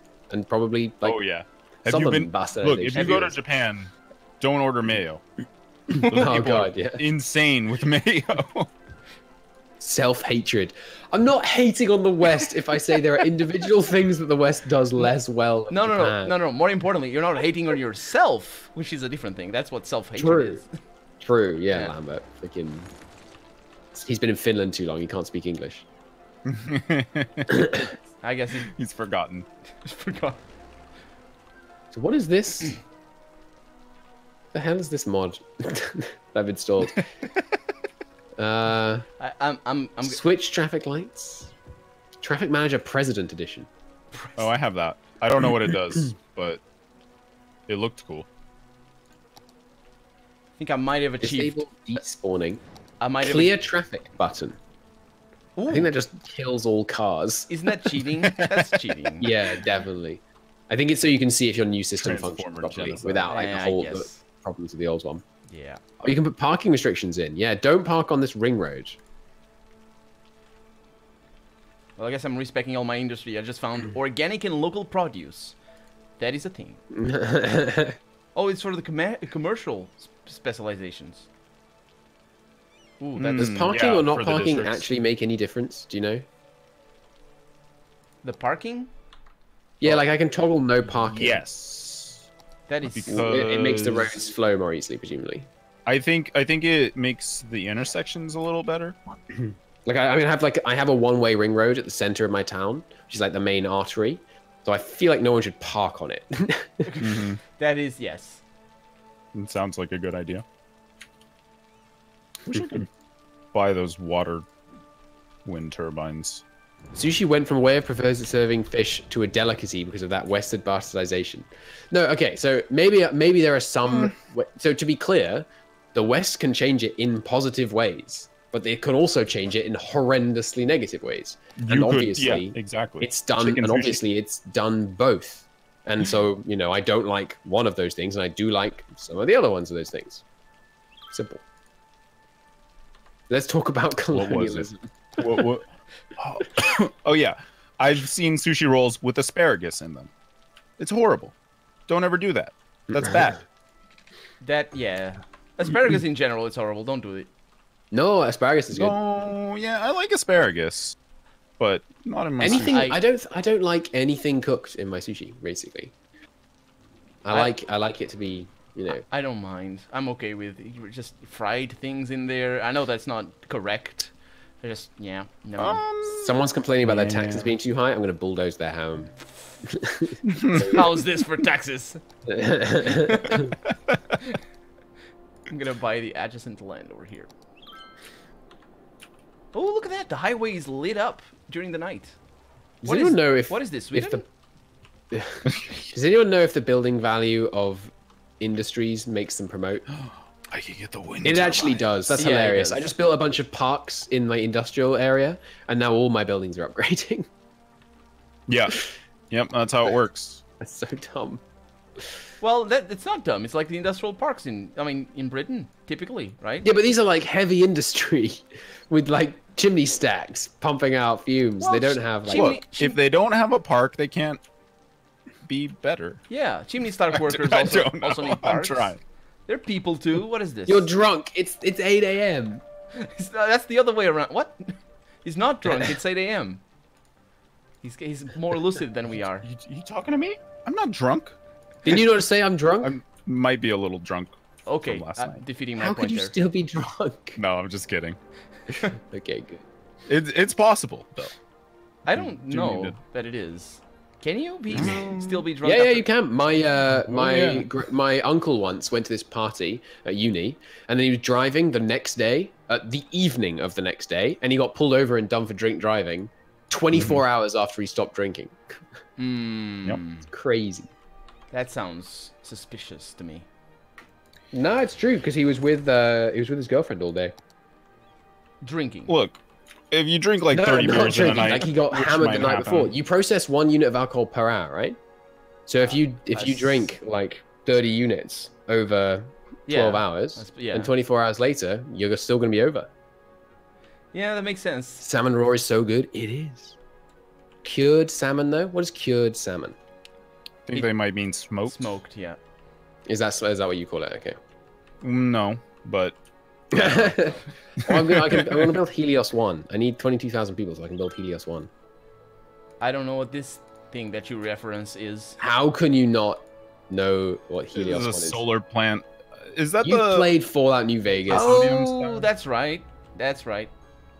I don't have money Don't for pretend such. you haven't played Fallout I've driven New Vegas. past it. I have. Well, yeah. Well, I mean... It's not called Helios Plan in game. Helios. Well, yeah, it's called what is it? I can't remember. It's called Helios 1 in the game. Is it? Yeah. No, it's a mod. It must be a mod. No, it's not a mod. Okay. The vanilla game. It's called Helios 1. Okay. Chat, back me up. Caesar's Legion of the Good Guys, you're high as hell. Submit to the authority of the NCR, or you'll be purged like the primitive standing in the way of the resurgence of statehood that the world so desperately needs. Boy, no, that is no NCR. No. States are the most powerful civilizing force in human history, and you should support any centralizing state in post-apocalyptic But why are we assuming that civilization itself is a benefit? Because we're like that is civilizing in this case means like reducing the amount of murder and increasing everyone's standard of living. You know what I like? Then states the NCR are the has ones... a dope flag. There can be NCR. The flag is cool. Lambert says Fallout 3 greater than Fallout New Vegas. Ooh, fights. I'm gonna time out Lambert. There we go. Yeah, that's. Yeah. Actually, I think Fallout 3 was probably my first and maybe only internet. I think I have to ban and then unban him to allow him to talk again. You have to unban him. You don't have to ban him. Yeah. No, you can't. Oh, he starts ban. Okay, sorry. Sorry, say again. Yeah, Fallout 3. The development of Fallout 3 was probably my first and I think maybe only internet drama thing that I really got involved in. Oh yeah. Because I was just really into the whole thing, into what they were doing, and we didn't know at the time what they were because they took forever to announce what was going on. So I really followed it closely during its development, and there's a lot to be said about how Bethesda acted and kept acting. Not that I'm casting judgment in saying that. I'm just saying there's. I know nothing about it, so close. I cast judgment. I think Bethesda is an evil corp. I am not casting judgment yet, to be precise. Fallout 3. Not only did it have consequences to other companies, but also, of course, to the fandom itself. So by the time Interplay was having issues with money because because their leader was an idiot, and worse than an idiot, because basically they sold the IP to the highest bidder, which was Bethesda. And at that time, Troika, which ended up going under because they also didn't manage their business too well, but for completely different reasons from Interplay, mind you. At that time, Troika, who were the guys that made Vampire Bloodlines and Arcanum, they also wanted to buy Fallout. They also wanted to make Fallout 3. Not to mention that Fallout 3 was in development by Interplay and was cancelled in favor of Fallout Brotherhood of Steel 2, which was a console game. So just keep punching the community in all of this, because the community loved Troika, and just they didn't get the game and the IP, I should say, and yeah. So what Bethesda did for a while was basically not tell anyone what they were doing, because of course the community wanted a turn-based game, wanted point-and-click mechanics and all that sort of stuff. And Bethesda, they weren't known for that. Like, they had Skyrim out, they were known for Morrowind and for Skyrim, and for basically nothing else. And I remember the first time, and I'm going to go back to why I started talking about this. I remember the first time that that we really heard something about what Fallout 3 was going to be, Bethesda said that they were going to do what they do best. They weren't suddenly going to go and change their direction.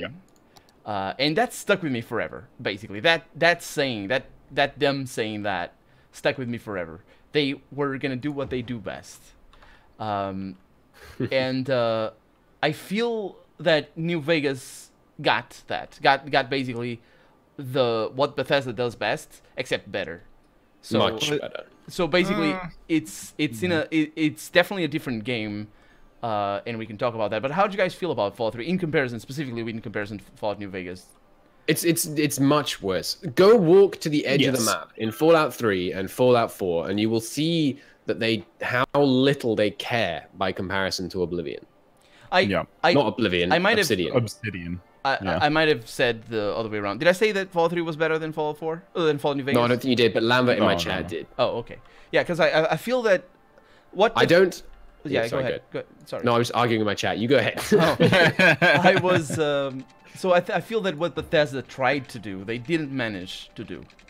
Maybe because they couldn't, they didn't have the talent, or maybe because they just honestly didn't want to or care to, or didn't have the money, whatever. They basically made a dungeon crawler with a veneer of Fallout on top.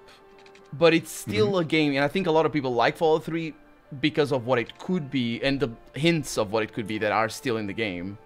But I don't really understand why. Oh, I felt like... I'm sorry, I need to interrupt briefly. Yeah, I've had my electricity spending at 50% this whole time. I've built like 1,000 windmills. I'm like, why are they taking so much electricity? Turn off your computers. God. I'm generating 916 units of electricity. I need 127. Oh no. Because now I have actually upped the spending. Yeah, you need to spend more. Oh yeah, I'm putting the bouncy house in the middle of the industrial district. Okay, continue. Yeah, sorry. So what I was saying is that I don't up until a certain point I cannot understand why anyone would prefer Fallout 3 to Fallout 4. The one thing that Fallout 3 does better is, and I don't think it's not an intrinsic merit, but it's a taste thing. Is it's much more unhappy. Like the Fallout, it's dreary. It's way more dreary and it's way more unhappy. And so if you want a game that's kind of dreary and bleak, then Fallout 3, does that. I never. But that's not it's not a game quality thing. That's just more of a taste of what you're after. The thing is, I like. Lambert says everything. It does everything better. Lambert, at least engage in good faith. At least try. Yeah, go and shoot something in Fallout 3. Notice that you can't aim down the sights, and then tell me that's better. I didn't even remember about that. You can't even aim down sights. Well, I don't. Truth be told, I don't play in real time in that because. You just do all VATs. Yeah. Okay. But fair enough. But I never thought about that, about the atmosphere. That's true. Fallout 3 is a lot more dreary. For me, in terms of gameplay mechanics, the only thing that I think it's important for a lot of people, that Fallout 3 does, that Fallout New Vegas doesn't, it's the dungeon crawling aspect of it. It's the I'm going to go into a dungeon, I'm going to kill a bunch of things, and I'm going to get a bunch of loot so I can sell it. And that is a gameplay mechanic that Fallout New Vegas just doesn't do, because that's not what Fallout is about. You don't do that in Fallout 1 and 2. You never did. Yeah. And yeah, of course, you do that in Oblivion, and that's why a lot of people said it was Oblivion with guns, and then Fallout 4 was Skyrim with guns. And in a lot of aspects it was. Whoops. Precisely because of that dungeon crawling aspect, and I think that is, some people like that, and I think that's okay. But Yeah. I mean, I like it. It's just I don't like it for Fallout. Yeah. Lambert just claimed that Fallout 3, 4, and New Vegas, I assume are the ones it's referring to, are not first-person shooters. They are. Whatever else they are also that. Obviously. Yeah, they're I mean, it's a game in which you play from the first person most of the time, most people, and shoot things. I think... What could it possibly be other than a first-person shooter, at least? I think there's an argument to be made that it's not a first-person shooter if you're going to describe it as just that. No, yeah, of course. It's not just that. It's a FPS RPG. Yeah, but there's a term. There's a term for what it is. I think before that, it's another thing. It's the dungeon crawler. Fallout 3 in particular is a dungeon crawler. Possibly. Yeah. Yeah, I think that comes before even the role playing, specifically in Fallout 3. Not so much in Fallout New Vegas. Also, the creak of the door just then. I mean, I would say it's an RPG first, and then. But what I say that because just defining it as RPG is so vague. It's so difficult. Like it's very broad, yeah. Even recently, Assassin's Creed, the new one. Which one is it? Odyssey. Yeah, I think It just like a lot of people are talking about it as an RPG because it legitimately has RPG mechanics. It has interactive dialogues. I don't know if it has story choices, which I hope it does because that's always nice. But it has the level ups and has the upgrades of items and all that sort of stuff, which is a lot of the things that we see. But to describe Assassin's Creed as an RPG first, it's a very different game from describing Fallout New Vegas, I feel. Yeah. It probably is an RPG. I would say maybe, maybe as its main thing though. It's clearly not. It's not like a kind of old school style RPG. But in terms of, I think I would struggle to think what else it would be first. Assassin's Creed, I would call it an action game, honestly. Yeah, no, it probably is an action game first. But that makes it, that's why we have these terms. It's an action RPG. But action, that's true. That's true. Yeah. But then we get so annoying. Can I turn but then we get true action RPGs like Dark Souls, and then compare it to story heavy, and just that. Well, Dark Souls just needs its own category basically. It's a Souls, and then you can put, isn't it? And then exactly, and then you can put. It's a difficult. I don't know. It's not what difficult. Would you call that combat style? It's the best combat style. I don't know. I mean, I'm not gonna say that I don't like it. No, I think Dark Souls gets a bad rap for being difficult. It is a difficult game in some regards, but it just doesn't hold your hand. That's all. Yeah. I think it's all about the expectation. If you're expecting to kill a bunch of people like you do in Diablo, that's just not. Yeah, this is not the kind of game that you're gonna get.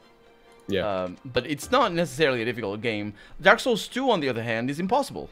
What are you talking about? The Burnt Iron King is the worst thing I've ever seen, and I can't do it a single player. It's dumb, but it's not difficult. You just so put on a fire for me. resist. You just put on a fire resist thing. The Burnt Iron King, like the one in the lava. Burnt Ivory King.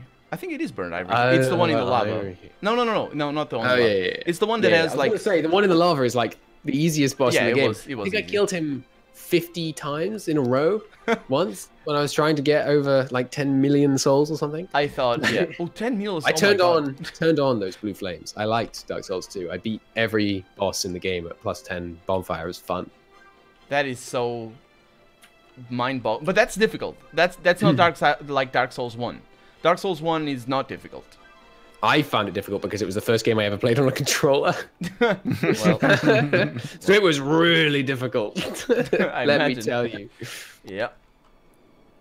All right, I think it's time. I'm going to burn down my entire city. People keep abandoning their buildings. Why? Isn't this a nice building? Not anymore. New Vegas was railroady. What are you talking about? No. You're comparing Fallout 3 yes. to New Vegas, and you're saying it was railroady. Fallout 3 was railroady. In Fallout 3, there is one storyline, and you follow that storyline. That's the main quest. There's other stuff too, but there's other stuff in all of those games. You can choose. In Fallout 4, you have like 4. In Fallout 3, you can choose not to make some parts of the quests. Yeah, you can try. Like, try going hostile to the Brotherhood of Steel in Fallout 3. The game just breaks. Oh, good point. Wrong. Lambert, wrong is not a reply. Well, it's not a valid... You have tried going... Yeah, you've tried going hostile to the Brotherhood of Steel. It breaks because it doesn't expect you to do that. You still complete the storyline as normal, even if you just start shooting everyone in the Brotherhood of Steel, which is the stupidest crap. It's a reply. It's basically exactly what you're saying. No, I'm not saying you're wrong. I'm saying you're wrong, and here's why, which is an infinitely better response. Brutal.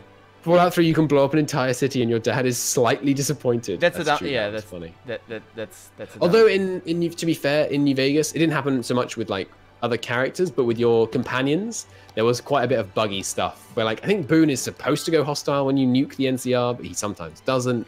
I never did that. I never nuked the NCR. Yeah, I didn't nuke them, unfortunately. I did it once, and then just to see what would happen. I screwed it up somehow because I wanted to do it. But I think I messed something up. I think I might have killed somebody or something. What do you need to do to what like not what? It's always an option. What is the? Who did you nuke? Where you complete at the end of the Lonesome Road? You have an option. The DLC. You have an option. Ulysses is going to nuke whichever faction you have more affinity with, Caesar's Legion or NCR. Show me that an option like that in 3. By the way, there is no point. You're just supposed to be affinitive with the Brotherhood because they've got these cool power armor, so you must be on their team. But the and then he tries to nuke one of them, and then if you choose, you can stop him nuking either of them. Or you can switch which one's being nuked, or you can nuke both. That's your options on the on like the nuclear control panel. And if you stop him nuking either, then spoilers, it kills your robot companion. I remember but his personality gets downloaded into another one anyway, so it doesn't really matter. I think I probably wanted to nuke Caesar's Legion more. Yeah, I probably. I don't know. Maybe I misclicked. I just remember I was upset that I didn't do it. It's just much better to nuke neither because the NCR are gonna crush Caesar's Legion, whoever wins at Hoover Dam. Yeah, I think you might as well nuke anybody. Yeah. There was a very good video on that, which was cool. But you should. Harold is maybe the only good moral choice. There are quite a few moral choices on him, but no, there's other good moral choices like whether you could independent Vegas versus NCR is okay. Like if you're less of a pro-state guy than me, then you might be more in favor of having an independent New Vegas. But there's an NCR Vegas. The fireworks. Rather than just the NCR taking over completely, or is that? Well, the NCR Vegas. By NCR Vegas, I mean the NCR takes over. Yeah. I feel that the NCR, like the opposition between the NCR and the Caesar's Legion, I think was well thought of, but I don't think it was very. I don't think it was blatant enough. As a Let's Player, I was having trouble finding examples of just pointing out what I was seeing in each faction. So I think like at the end of the game, the problem is Caesar's Legion has nothing going for them unless you're a psychopath. So like I mean, the only reason to go with them is because you have though. I think it's good to have a psychopath faction. I'd kind of rather they were a third faction in a fight between 2 legit factions, and House just doesn't provide the that kind of second serious opposition faction because House is just like Vegas. You know, you support Caesar's Legion or the NCR, they're going to rule like most of America, or at least most of what's left of America, in terms of like everything from wherever they are, like Central Texas, all the way to like the north of California. Whereas you back House, he's going to rule his little area, and the other 2 factions are going to keep on going. Yeah. I was talking about Fallout 3. Oh, is Harold in Fallout 3? Yes, it's the worst. It's the worst character. What? He's fun. He's not fun. You don't like him because he butchers his character from early games, is my guess. Well, basically yes. No, it's just the tone. I think like I'm playing Fallout Nevada, which is a mod. Like it's not really a mod. It's just a standalone sort of fan-made Fallout game, and like an hour into the game, there's Harold because it takes place a bit before Fallout 1, so the character still exists in the world. But I think just it's the recycling of the character that I don't like. Right, yeah. It's just, fair enough. It's Harold, yeah. It's like I don't know. I really don't find that attractive in the game, and yeah. That's my bone. Sorry. Yeah, go ahead. Quiet Guy says even the real Roman Empire was more merciful and morally ambiguous than Caesar's Legion. What do you mean, even the Roman Empire? The Roman Empire was another of those powerful civilizing forces we were talking about earlier, in terms of centralizing states. Yeah, in a lot of regards, it was the NCR. The NCR is the Roman Empire example. And that's also another issue that I had with the Caesar's Legion, is that they were... It was well written. I'm not saying it was badly written. It's just they were dumb and they didn't know history. And of course they didn't, because they're living 200 years after the apocalypse. But like, they're just... They're completely misguided in regards to their inspiration. Which is, funnily enough, also a comment on real world sort of... I mean, having misguided, Caesar following idiots is fine. Yeah. But yeah, it's and I mostly picked on them because they said they kept saying away instead of away, which is the correct pronunciation. Away, just go away, man. It says this. Shut up. You know nothing. I love that these guys get flooded so often. They've upgraded their houses. They're tier 4 houses now. They're like super fancy, and they're still getting flooded once every like 3 days. How do you tell the tier? Click Oh, on it's them. like a little Yeah, bar. you click on them and it says. And if you have this mod, you get this huge amount of data about why exactly they have this much this tier.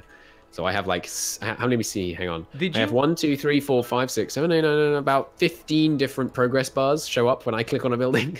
Did you just? Yeah, that's a lot. Did you just said dater? You said dater. Data, yeah. Dater? Data. You said dater. Command data.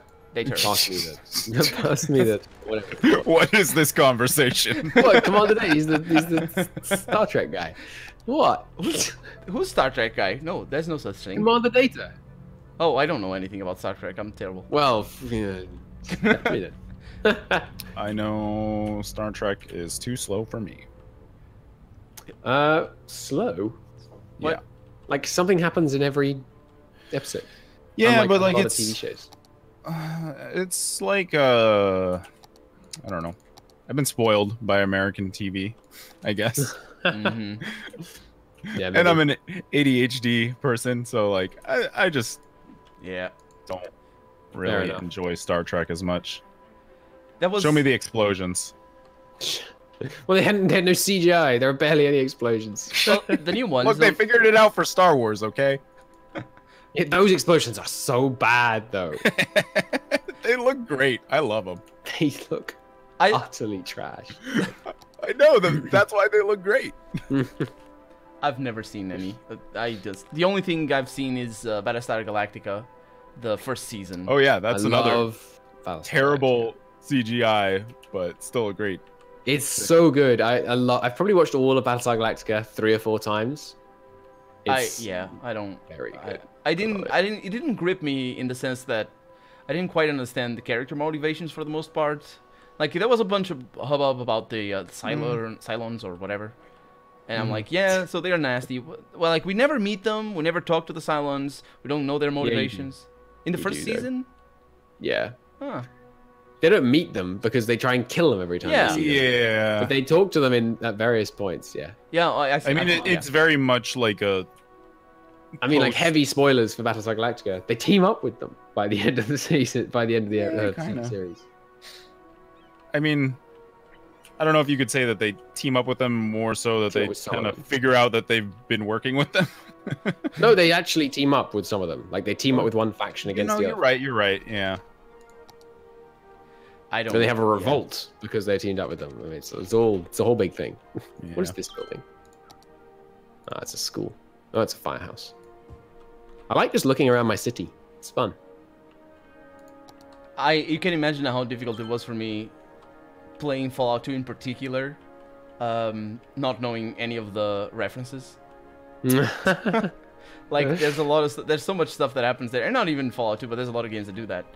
I knew they were referenced to something as a 14 or 13-year-old kid, and I'm like, yeah, well that's a thing, I'm sure. And some of them even confused me. Like, I didn't know Monty Python at the time. Right.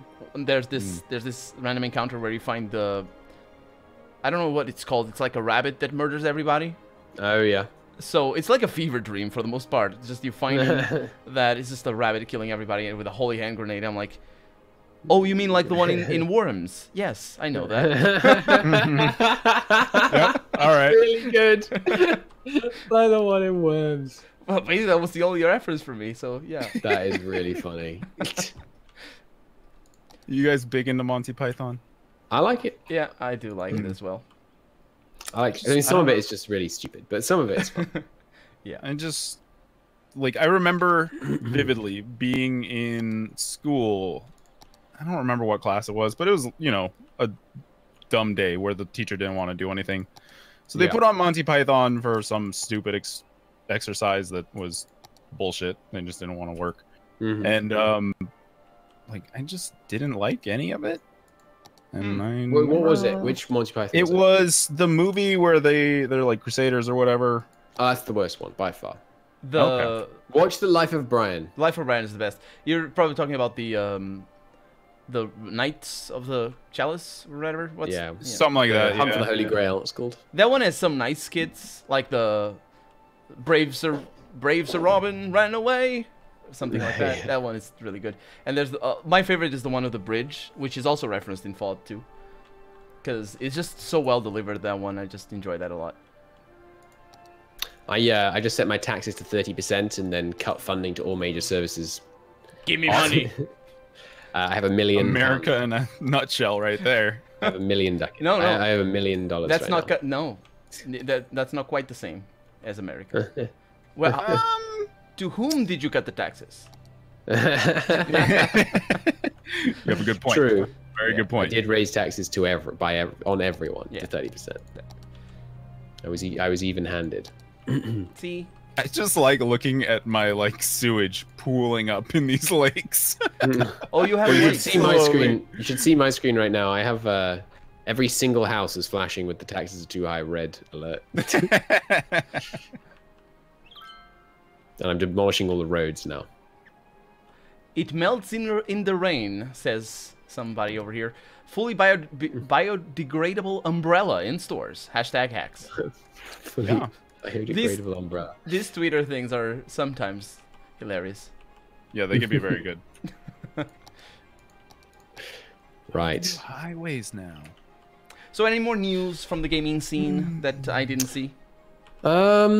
Not really. We had a EU4 patch came out this week. It's mostly been occupying my attentions. Yeah. I thought about starting an EU4 stream yesterday, and then I just didn't. I played Magic and Kenshi again. Kenshi is fun. Kenshi is very fun, yes. It's unfortunately not the most entertaining game, but whatever. Yeah, you were talking about that, I think, before we started. What is it like? What's kind of the game kind of like? It's kind of like a mini CRPG, but its focus is more on colony sim. Like, your individual characters have RPG style stats that you only level up by doing the thing. But you also build colonies or outposts and try to survive that way. Oh, so it's like it's more of a mixture of strategy with fighting game.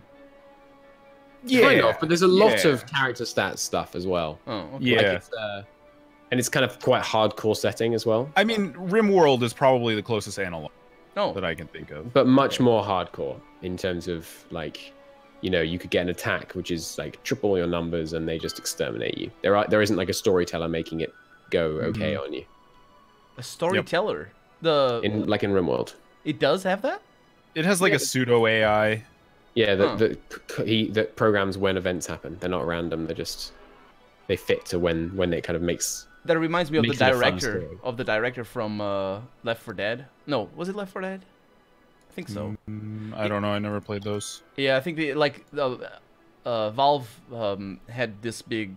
It was more of a marketing gimmick than anything else about how the game tries to keep things interesting as a director of a movie. But honestly, really, it's just if you stay still, you get hoarded by zombies. That's basically the same thing. That sounds interesting. Well, they tried. Well, yeah. I mean, it's an old game, all things considered, in terms of AI. Yeah, for sure. Yeah. So you never played Left 4 Dead, huh? Nope. No. I wanted to, but I didn't have any friends to play with. That's my problem as well. Yes. Fair enough. That's pretty much every multiplayer game for me. Is I want to, but. All right, I've done it. I've deleted every road and every building. What have you done? Meanwhile, I'm here. Not enough educated workers. Time to buy some more land and build a city. I always do this. You just demolish everything. I have 350 people. I don't know where they're living. There we go. I have a population of 13. Nice. Sounds good. Do you think I can delete this default intersection for the highway and replace it? Well, I mean, I'm not the one to ask. You saw mine. The replacement worked, though. No. I have a pre-built one, but I wonder if it's cheating. Oh, pre-built one don't never work. They're terrible. Don't bro the pre-built one. But I don't want to build one. It's easy. It just will look bad. Pain. It just will look bad. That's not easy then. It's like, oh, you can cook easily. It's fine. It just won't taste good. Or kill you. Wait. I know what I'm gonna do. I'm gonna put an intersection overlapping with this train line going over my road just to make it more awkward. These guys have trains already. Oh my god, I'm here. No, the train line was already there. I don't have any trains. Okay. I never built my population beyond like 6,000, so I never unlocked anything. I just got rich. I'm at 2,000, so. 2,000. Yes. Well, I have 13 right now, so. I'm taking taking it slow. Fair enough. Fair enough. It's very slow, yes. Isn't that a bark from the battle cruiser from StarCraft? Taking it slow. Take it slow. Take it slow. That's the one. I think he just says take it slow. I don't think. Have you guys played Metro? Yes. Yes, kind of. Yeah. Never made it. What do you mean, kind of? Never made it through. What? Yeah, I finished the Redux version of 2030. I love it. It's so good. I really like it. It's not that the game was bad. It's just I didn't have time. Fair enough. I liked it a lot. In college and all that. But not as much as my favorite shooter of all time, which is Far Cry. The first one, of course. I haven't played the first or second Far Cry. How much of a heathen am I? Are they very good? Yeah, you're a heathen just by putting those two in the same words. Because Far Cry 2... I see. Far Cry 2 is not done by the same company as Far Cry 1. You should say Far Cry and then Crysis, which is done by the same company. Far Cry 2 is just a repo. Crysis is very good. I enjoy that as well, yeah. The first one the most, I would say. Yeah, definitely. I played the free... Remember when companies did free trials, by the way? Oh, I played the free trial of Crysis for like 25 hours. Free money. It was just the first mission. I think, well, to be fair, they still do it. Except it's like free weekend and stuff, and it's usually the free weekend on Steam. But I like this, like playing the free. I played that free mission, that first free mission, for a long ass time. That reminds me of my first console that my first and only. I got a Sega Saturn when I was like 9. Oh yeah. And it came with no games. It just came with a CD with demos, and I played those demos over and over again. It was Sonic 1 and 2. It was Die Hard Arcade, which is a fantastic game, judging by the demo. And Sega Rally, which I ended up... Judging by the demo, right. And Sega Rally Championship, which was also fantastic. And I ended up buying for $25. And I... Hashtag Mexodus. What is this? What? I'm trying to make a highway off-ramp, and it's like wrapping around itself like a ribbon. Whoa, that happens? I hope they have like magnetic cars or something. It's not gonna work out, man. That's some like F-Zero shit right there. Yeah, that doesn't sound good. Well, I'm just now hoping to pay off my loans. Oh, I paid this off a while ago.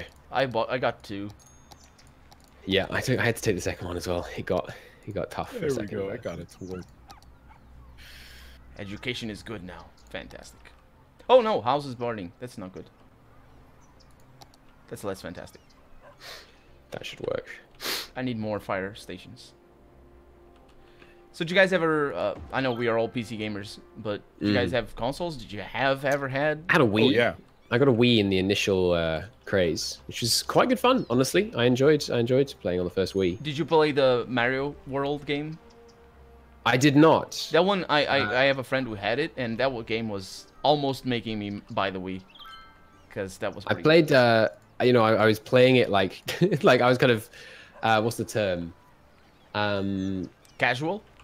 No, the other one. Oh, what's it called? hardcore? I power gamed Wii Fit. So so like I played Wii Fit until I got the perfect score in like the overschool fitness test, and I was like, right, I won. Time to stop. Yep. And we don't need to be fit anymore. It was yeah, power gaming Wii Fit was fun. You won a Wii in a raffle. That's awesome. Oh, winning everything in anything in a raffle is good, except for food. Food is not. It's better not to. See, where I show my age is my first console was the NES. Oh, yeah. Ooh, that is. Yeah, you are old. Probably. Then, you're right. Moved up to the Super Nintendo and then the PlayStation, and oh, you know, yeah, it was a golden era of terrible 3D graphics when the PlayStation came out. Those games look like trash. They're so bad. And yeah, I just played. Yeah. I mean, I just played on a PC from like 5. So, I mean, that see, works. PCs were like $3,000-$4,000. How old are you, Chu? In the NES time, that's probably about right. Yeah, 28 now. What? You're only like 6 years older than me. You're 28 and you had a NES? Yeah. You rich, smug Californian man. I'm kidding though. No, I thought you were older though. I'm 31, by the way. Yeah. Yeah. But you're only 22. I'm the youth here, so. Youths. Those darn youths. My parents were happy to get me the console instead of the PC because the PCs were expensive. Also, eventually, though, because my parents had like a business that they ran, they got they would bring home the work computers, and then I got myself some graphics cards and sound cards and stuff, and turned one of those into a gaming. All right, chat. Here it is. You thought the previous on-off ramp was bad. Check this baby out. I wouldn't mind if you posted it on Discord so I could see. You have to ignore the rest of the PCs at the time that you're mentioning, though. The screenshot. The PCs that you're mentioning that cost 4,000. The first PC I gamed on cost about 2,000. About that much. Why are they both on the same side? What do you mean? Oh, I can't see that very well.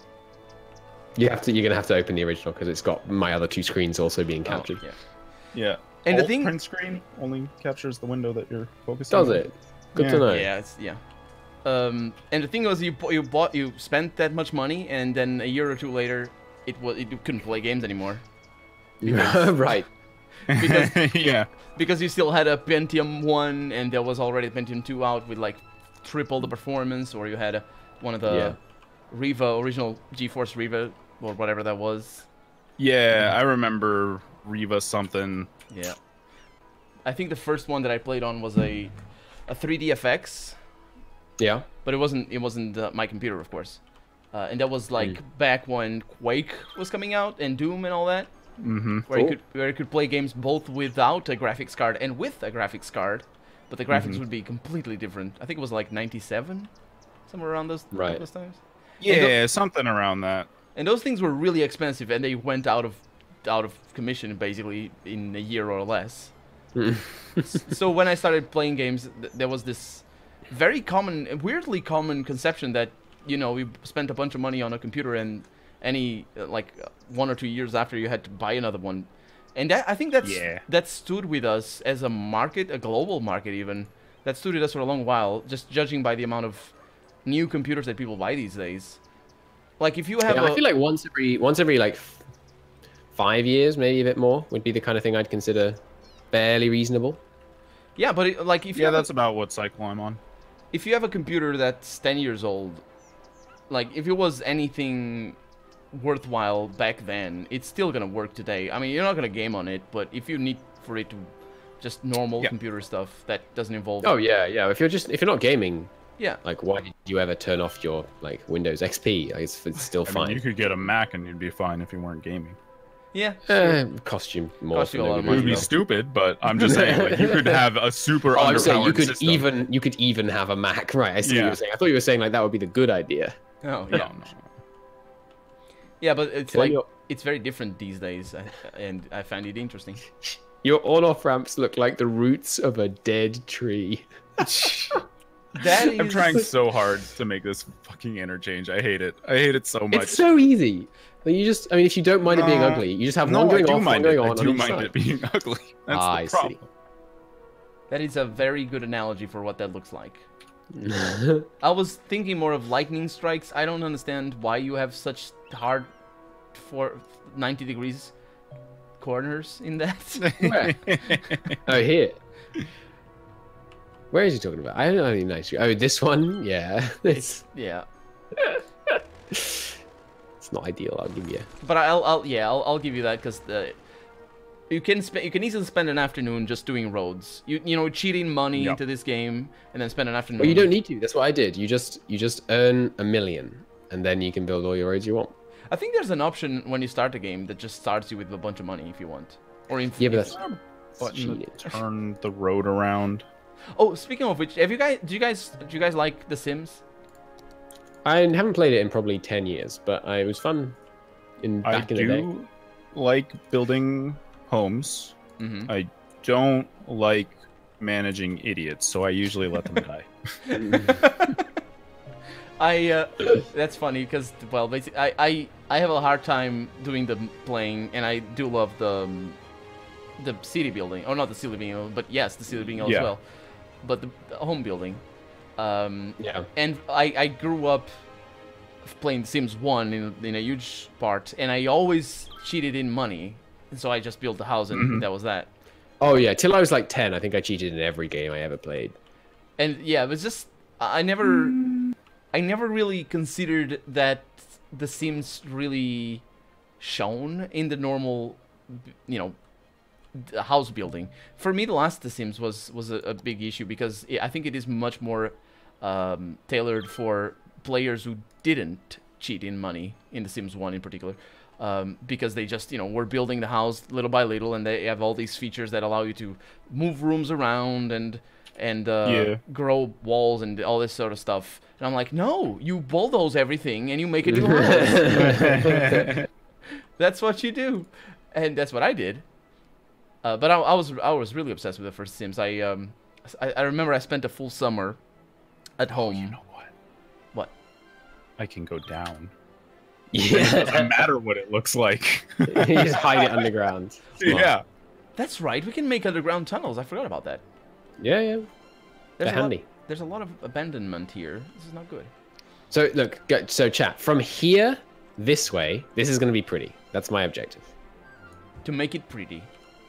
Just this one area. We'll see. We'll see if it works. And then when so we're doing Subnautica next week. It's so ugly. Subnautica next week, hopefully. If Adway really wants to do a race, so I don't know what we're gonna race to. Like, I need to set up my headset. I want to see if I can play it VR seated, because that would be great. Oh yeah. Chu, you have a VR setup. I did not know this until yesterday. That's so cool. Yes. I'm very jealous. I don't use it all that often because I'm lazy with my clothes and I just leave them in the baskets in the room. But there's like 3 clothing baskets in this room. Oh, so they get in the way. Yeah. It makes it kind of hard with VR. But yeah, it's great. I love it. I wish it had more resolution. Eventually they'll figure that shit out. But other than that, it's amazing. The 13 residents of Christoville have expressed great anger at the expenditure for an on-off ramp that has claimed the lives of 5 in its 1 day of operation. Oh my god. That is... You're brutal. At least you're not playing Tropico 4 or 5, because that one is... Never played Tropico. Yeah, that one is... I think I booted it up, looked at it for a bit, and then turned it off again. As far as I know, that's a game more oriented towards people who like abusing their people. So, right. Yeah. And I'm not saying that you like that, mind you. I'm not trying to insult you. It's... I'll say it. Cristo's a genocidal maniac. I was going for a joke, but I couldn't finish it because at the end I should have said something like dictator or something, or Mr. Dictator. I just blew it, so I'm sorry. You should be. Yes. I should have let you finish. That's what she said. Wait, no, that's not. What? No, she said it sometimes. You don't like that's what she said jokes? Oh no, you don't. Of course not. I forgot about that. I'm sorry again. No, I don't. I don't particularly hate them. Yeah, we talked about this in our. We did. Yeah. Why? Why is the slope too steep? Slope to sleep. We have been going for 2 hours 20. I mean, sorry, 2 hours 10. Yeah. Why is the slope it's only to sleep? 10 a.m. I haven't eaten or anything. Oh my god. That's fine. Yeah. I'll be alright. No deaths will be... Those of you watching on my chat, by the way, we will be stopping in like 50 minutes, but I'm going to start again probably at about 10, which is in 4 hours. I'm going to do some Dwarf Fortress and then start work late on Monday and finish late. I like working from home because it means I can, I can do 8 hours a day. So I could do like 8 till 5 with an hour lunch break, or I could do like 10 till 6. So I think I'm going to do 10 till 6. That is the only thing that I truly miss from contracting with dev. It is fun being able to pick your own hours. Yeah, I'm fortunate enough to be able to not with a big deal just tell my boss, hey, I slept over, see you in a little bit, and then leave work later. So yeah, unfortunately, don't get that luxury. But you have like I mean, I don't know if this is private, but your company's very small, right? Yes, we're very small. That's why. Yeah. Otherwise, it would. It's like how many of you are there? Like 2. 2. Yeah. So that's counting me. It's very much a conversation between you and another. Yes. When you're talking want to. I still have to take it as work because. Of course. Yeah. I mean, as you do, it's terrible worker. Yeah. Working from home. I mean, I only do YouTube, but it requires a certain kind of person. Yeah, you have to know that you still have to work. You can't just like if you just there's no one monitoring me, I'll just slack off. Then like, they might not notice immediately, but eventually you're gonna be fired. Yeah. Yeah, basically that's that. Oh my god. Even underground, I can't make this stupid tunnel system work. I hate it. Okay. Oh, thank God. I got one. Don't hate it. No, I just need to make one more. Hate the player. I hate the player, not the game, yeah. I realize that's not particularly... in this case in particular, it's not the point. Not particularly helpful, no. It's hate yourself. That'll solve the problem. Exactly. I'm spending like £250,000 on these roads. It's roads are really... intense. I don't think roads should be this expensive, to be honest. I mean, I don't mind. I don't really care about the balancing of this game because it's so easy. Yeah, you ever built a road, Colonel? Come on, man. God. Get real. This is true, yes. But the game is just very easy, so it is ugly. It doesn't really matter how expensive stuff is to my mind. Yeah, it's true. It is very true. Roads are actually very expensive. I know, it's like £1 million for like 10 meters of road or something. Or is it for a mile of road or something? £1 million in the what, UK. 10 euros? Oi. I'm just kidding. It's like 1.1 million euros. Oh yeah, that's true. It's the other way around. It's the other way around, yeah. But the thing is, like, when the pound does worse, because I get paid in euros, sorry, not in dollars, in euros. When the pound does worse against the euro, I get paid more that month. Oh yeah. Yep. Which is a weird situation. Like when my economy does badly, my pay goes up. Yeah, that's in particular with the pound. I think that is like it doesn't quite work the same for any other country. Sometimes it does, but like doing worse, sometimes it's better depending on. No, it works for anyone being paid by a foreign currency. If their currency does less well compared to that foreign currency, they do well. Yeah, but there we go. Some countries benefit more because they just have more paying months from outside. If that makes any sense. Doesn't the UK have one of the best road systems? I don't know, to be honest. Does it? I don't know. Not according to Top Gear. Well, they keep complaining. They keep saying, "Oh, it's bad." Would they know? I don't know. Or do they just drive a lot?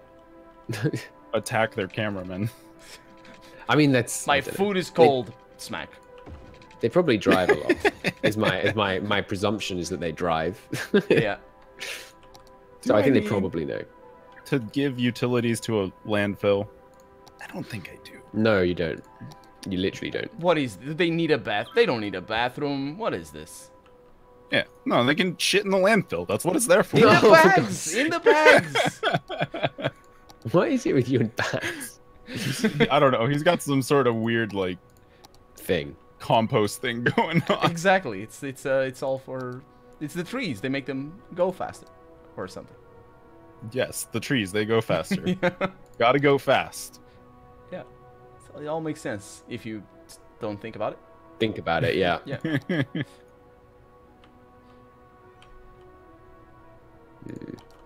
So you guys have put the bouncy... The bouncy castle is such a ridiculous thing, because it's a huge building for a tiny little castle. Yeah. Why would they do that? I haven't built that yet, no. I have put it right in the middle of my dirty, terrible industrial... Oh, no, wait. I put it in the commercial district. I don't have districts. This isn't... What is this? I'm going to... It's not like a in-game district. It's just where I put my... I'm going to have districts when I actually finish, but... Once I finish actually laying out this place. Yeah, once you have the city. Once I have more than 13 population. I'm at 2,700. Yeah, I had a bit of a purge. I did a Stalin. That's a good point. Well, he said it. Get ready for nothing but purge memes for next month in your Discord. I am not aware of any controversial things regarding that in particular. What? No. Yeah. Nothing at all. What was controversial about what we just said? The purge.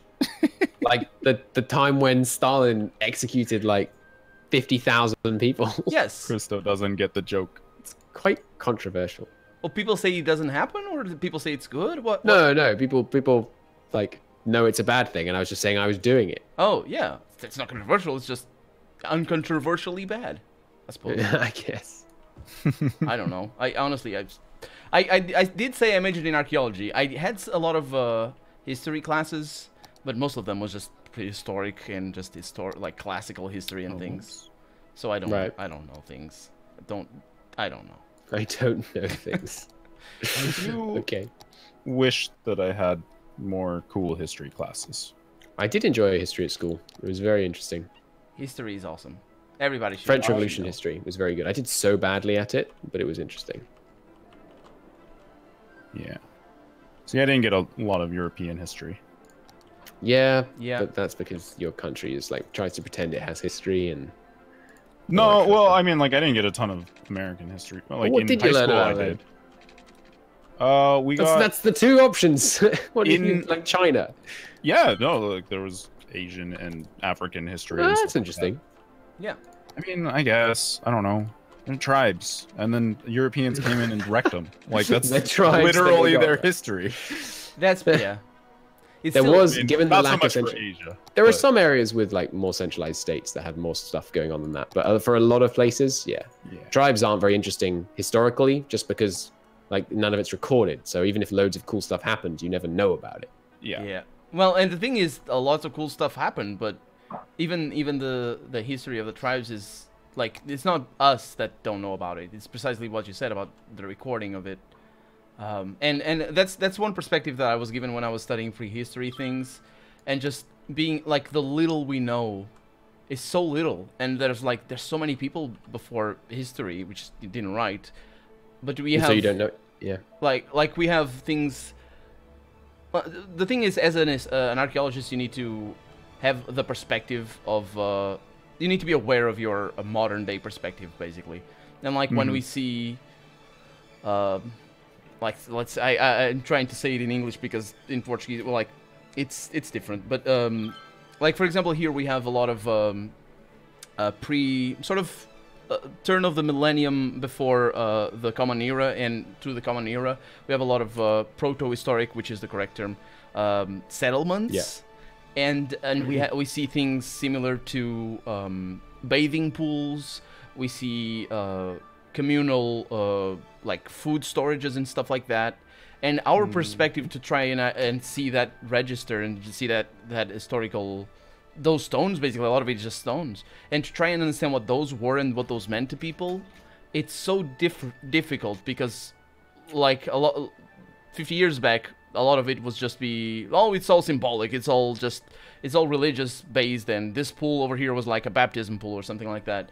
And while it might be the case in a lot of situations, we need to understand that like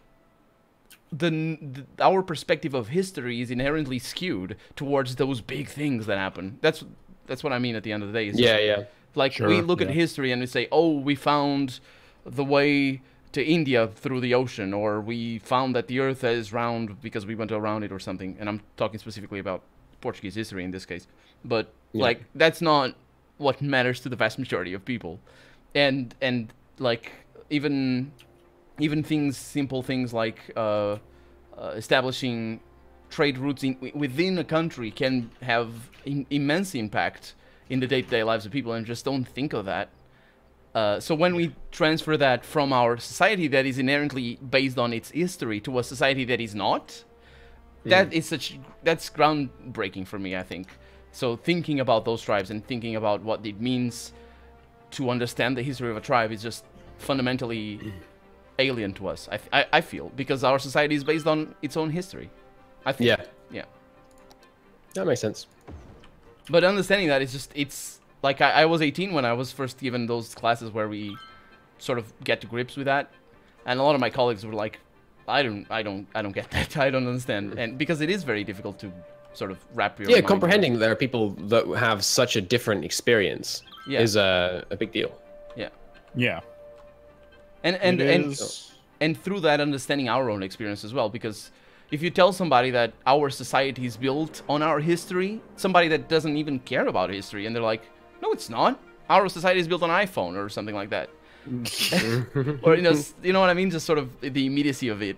But on a greater scale, when you think about all of the stuff that we live, like the reason why we do the things we do and all that, it's all based on the fact that we value our history as countries, like the very notion of countries itself, as the commerce that we have within each other and all that, and the extent to that goes to. It's tricky to talk about it, basically. Yeah, it's difficult to talk about. It's difficult to get people to like think about it. I've found. Yeah. A lot of people just would rather, like, they'd rather have their own centralized ideas, I guess. Like, they'd rather look at things through their own lens and not worry about it. Yeah. Yeah, I think it's a matter of perspective, and having different perspectives requires a certain kind of attitude. And sometimes it's a good one. Yeah. And lots of people lack it. Yeah. But the thing is, sometimes it's the other way around. Sometimes it's having the good attitude requires the perspectives. So it's sort of a true. So it's sort of vicious circle. Yeah, yeah. It's just sometimes it's not easy, basically, to make people understand why history is important and why worrying about it is important, I guess, to a certain extent. Because then we have on the other side of the spectrum as well, just history is everything, and if you just like, speaking of the southern states, the USA. Well, let's. Well, I mean, they're not really. Yeah. Espousing history, they're more just espousing one particular racism. Yeah. Stupidity. It's called. I think it's called revisionism. Oh yeah, so that could be a fun conversation. Yeah. Revisionism, sure. That can definitely be a fun conversation. The US is a massive hypocrite for not allowing the southern states to cede. Oh, I would love for them to leave. Wait, what? It would be amazing. When was this? When during the Civil War, okay. When the southern states wanted to leave, the US was such a colossal hypocrite by not letting them. Being a country that so recently split off from the UK on the grounds that you should be allowed to split off, and that you should have people should be allowed to determine their state. Only a good thing when we did it the first time. All right, you can't do it again. I wonder, I'm sure there's arguments to say that it was economically minded, but I wonder the split off, because the North was far more protectionist. No, I mean the not allowing them to cede. Was that economically? Oh yeah, obviously it would tank the entire country's economy if they split off. That is the main point. Yeah. Yeah. Okay. But my point is not that it was not a good idea to not let them split off, but it's just such a massive hypocrisy on the part of the North to say we're allowed to split off when we don't like how we're being governed. But if you don't like how you're being governed, no, you have to stay with us forever, or we'll butcher hundreds of thousands of people until you agree to stay. Yeah, I don't know enough to. I actually we're talking before about Assassin's Creed. My favorite Assassin's Creed is the third one. I think that's the one that. What? Okay, go on. I'll give you enough. Right, I'll give you enough rope to hang yourself. Keep going. Isn't that the one that that deals with the cessation of the United States? Yeah. Yes, it is. And you are mad. I liked it. I liked it. I got through the tutorial on that one. I liked it. It was fun. I beat the game. It was okay, but it was nowhere close to as good as Assassin's Creed 2. I liked it because this guy's cool. Who are you streaming with? Sorry, I've just been ignoring chat. It's Colonel RPG. Hi, chat. How's it going? I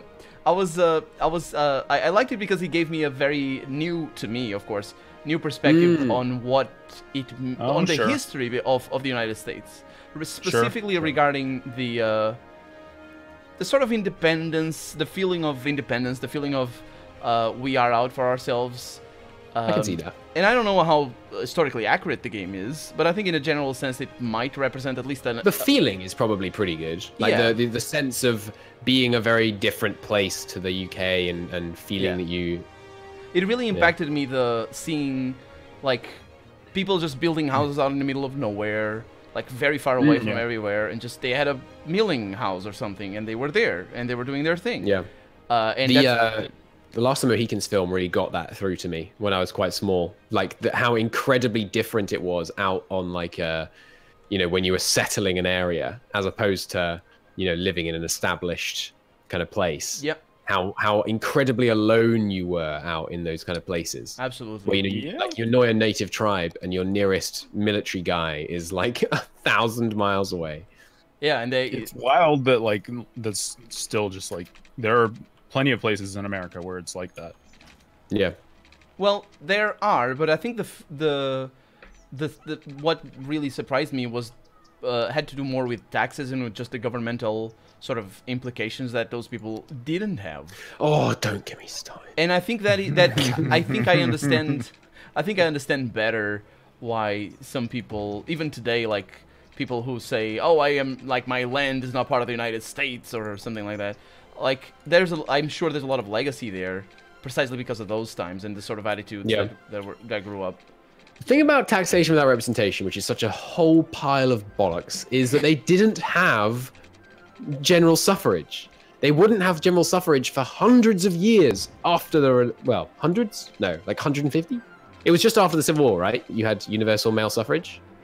I don't know. Like, it was just... You have to define suffrage to me. Universal males... Oh, sorry. Suffrage is the vote. Like, when you have universal suffrage, that means everyone can vote. Universal male suffrage means all guys. I see. So, well, yeah. I mean... Still trying to fight that today, but yes. Yeah. Technically, everybody can vote. So, the idea that, like, no taxation without representation. Except the only people going to allow to vote are people that own property worth over, like, £10,000. What are you talking about? Wait a minute. So the problem... I don't know. I'm not familiar with the tax system. Yeah. Essentially, that was a long time ago. In those days, you were only allowed to vote in America shortly after the revolution if you owned land worth a certain amount, or if you paid taxes greater than a certain amount per year. Oh, okay. Yeah, but they had plenty of taxation without representation for hundreds of years. I see what you mean. Yes. Yeah. So it's that they were complaining that the British were forcing taxation without representation, but then they only actually cared about the taxation of the ruling classes. Yeah. Yes. Well, I mean, welcome to politics in a nutshell. Yeah. That's. It's Look, if people did things the right way all the time, we wouldn't have half the we do. We wouldn't be able to do YouTube podcasts, would we? Or Twitch? No, yeah, see? We wouldn't have the content. Look on the bright side. At least we can complain. That's not the bright side. 4 is better than 3. I don't totally... Which one was 4? Oh, some representation is better than none.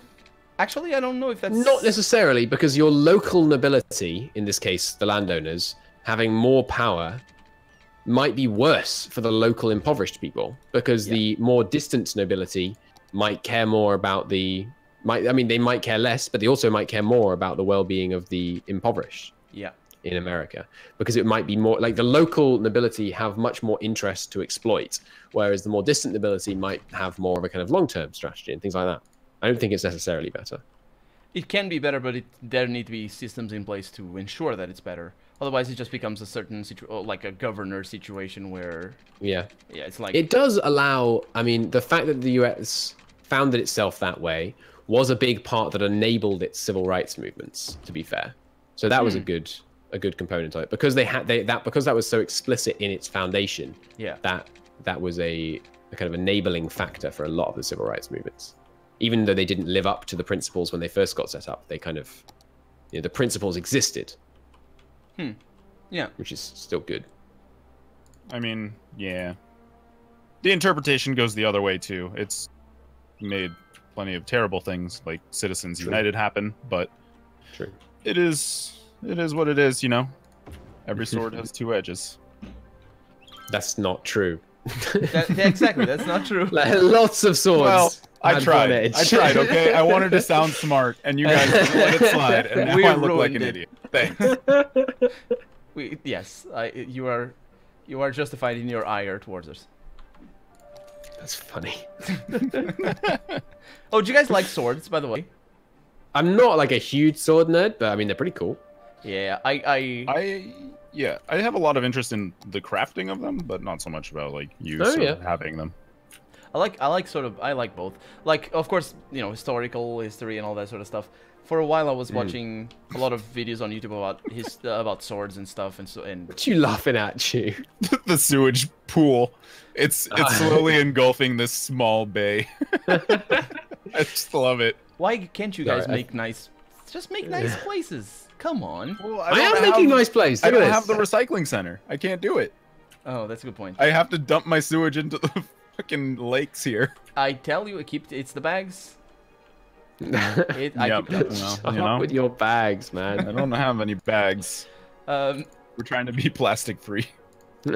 So I like role-playing games deal with a lot of weapons, medieval weapons, and all this sort of stuff. And so for a while I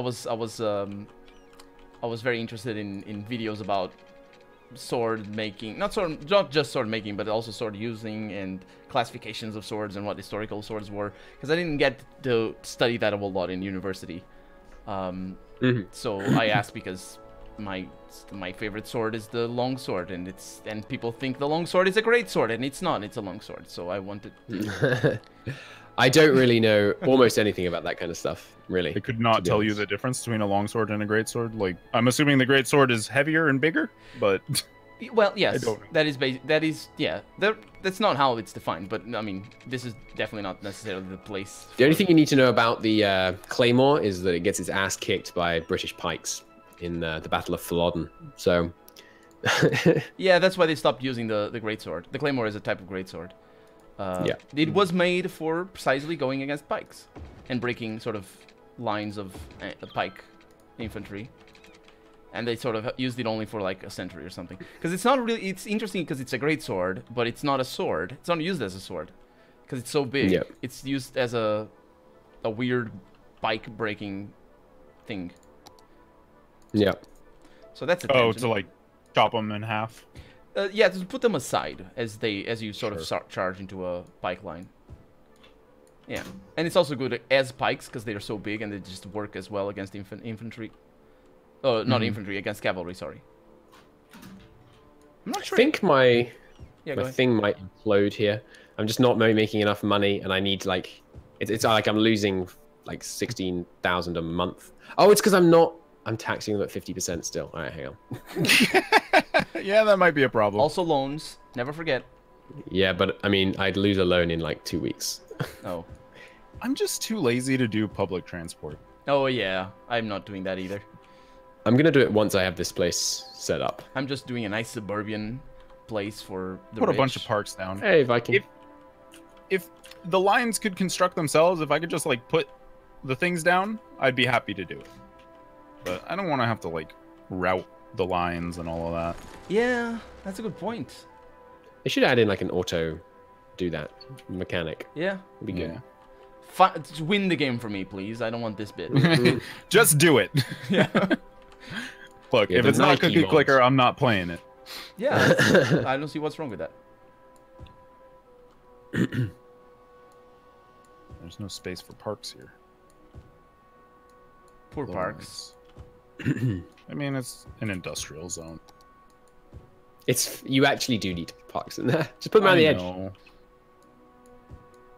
No, I'm filling it in. Next time I need to watch you guys' stream so I can complain about what you're doing. Mine now, it's not bad. The zoning is ugly, but when you don't have the zoning mode on, it's not bad.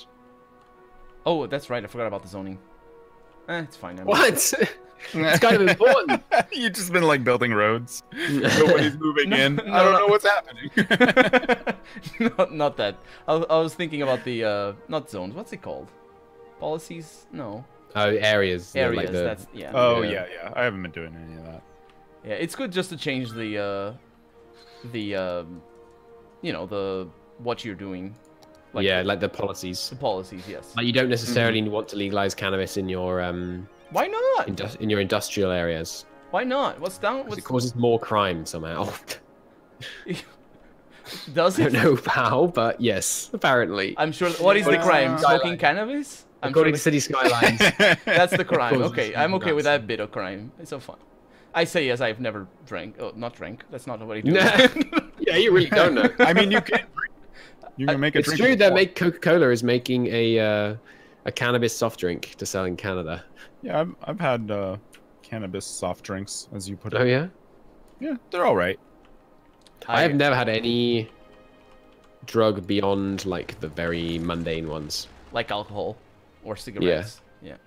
I have not had a cigarette actually. I never either. You should give cannabis a try, not cigarettes. I may try cannabis when they legalize it here. Yeah, if they ever figure that out. But not first. Because it's just... Hey, you can always visit me. It's legal over here. True. Although only on the state level. I was trying to explain this to my girlfriend. Yeah. I think I must have it wrong. Explain it to me.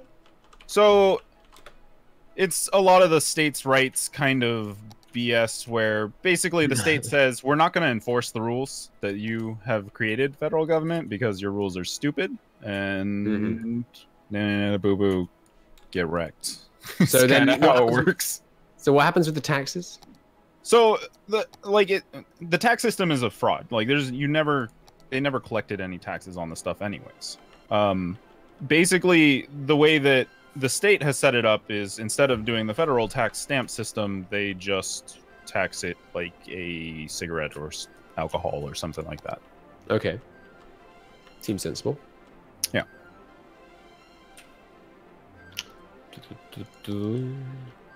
I'm just hoping enough people move into my city before it all implodes. I think it's the first time I hear someone say and honestly explain why the tax system is a fraud. Because I sometimes hear that, and I'm like, I don't like. Like the initial temptation is just to think that you know, people just don't want to pay taxes, and like, right? That's what you think. Sure. But that's not, you know, that's not the case. So that's interesting. I need to look into that and see why, because of course it affects a lot of people. Well, I'll explain it. It's a pretty simple system. The way that it works is you're not legally allowed to have cannabis on you unless you have a tax. I think it's called a tax stamp. I could be mistaken, but it's something like that, right? Where you basically you pay tax on it, and then you can legally own it. Oh, and the federal government just doesn't give out those tax stamps. Like they don't allow you to pay taxes, so therefore it's illegal. Right. Ah, I see. Yeah. Yeah. That's politics to the maximum, basically. Well, because like first, I can't remember exactly why, but like, you know, more or less our constitution makes it difficult to outlaw a substance. So really? That is the workaround that they created. That is really weird. What is? Yeah, it might be. Yeah. I'm trying to remember. Again, this is a talk that happened 10 years ago, so sure. I don't remember the details perfect, but it was something like that. There was some, maybe it was a federal ruling or something, but it's difficult to outlaw a substance in the U.S. That is bizarre. A strange problem to have. Yeah. So yeah, I'm going to think I'm going to debt spiral into the ground because I built too much stuff too quickly and didn't have a big enough like pile up of money left over. Yep. So even at minimum spending on everything, I'm losing like just a colossal amount of money. And I assume you can't loan, even if. I can, I do, but it won't keep me going. I mean, I have 20k right now. And then demolish everything. They won't spend your money if you do that. Yeah, but I need. I mean, the idea is to try and set up the city. So. Oh, I'm not powering the recycling center. That's not a good idea. That's gonna cost you more money. Well, it does cost me 1,000 a week to build this massive freaking recycling center. Bus, taxi, avenue, lane. I think I might just survive. Like, there's enough people moving in. I have the hugest. I've gone full on, like, and I don't know why. Here, I'll show you. I've gone full on, like, more attractive layout. There it is. People are just moving in now. But yeah, I'm losing money rapidly. Lots of people moving in though. Lots of people paying more money. You put it in the other one. I see. Sure. Attractive. It's more attractive when everyone moves in and it's all working. It'll be good. I can't say I haven't seen the last one. So this is like the sequel to Dwarf Fortress set a couple of centuries later. Yeah, let me just go down a few Z layers and we'll find some gold. I mean, there are technically Z layers. There aren't. There are. What are you talking about? You can go down layers with your roads. Yes. There's no layers on this game. Oh, I suppose there are. Yeah, with roads. Yeah. It's true, actually. Yeah. Kind of thought about that. Get wrecked. So what I need to do is get to... Wrecked. 7,500. Get to wrecked. Well, yeah. Should I turn off any parks? Oh, look at how pretty this is. So I have a custom map, and it's like a waterfall. And I'm building, by accident, I'm building the rich part of town. Because, of course, I have to have a rich part of town. Yes. Next to the waterfall, and it's like very pretty. Hopefully it will be very pretty. Yeah, you'll have to share your city at some point because we must like to see this custom map that you have. Yeah, it's true. We got like 50 minutes left. In the last 5 minutes, we should take a look at everyone's cities. Okay, I can take a print That'd be fun. Well, we don't need to do it just yet, but near the end, I think that'd be fun. Yeah, I think I have this map since a while back. Since basically I started playing. Oh, you've been working on it for a while. No, I just downloaded it or subscribed to it or. Oh, you mean I mean when I say the map, I mean we need to share like our cities we built. Oh yeah, okay, yeah. I wish that I could get some medium residentials. Why is the garbage piling up in this one place? I'm just gonna demolish that building. Isn't that the eternal problem? It's like that building that keeps getting abandoned. They upgraded it fully and then they abandoned it.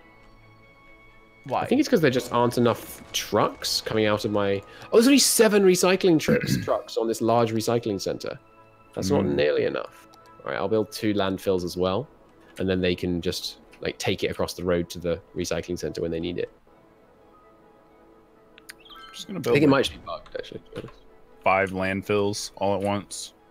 That's cool. Maybe the garbage will figure itself out. I don't know. Well, no, there's not much traffic. I have like no traffic anywhere. The problem is you can't see coverage from a individual landfill. Oh yeah.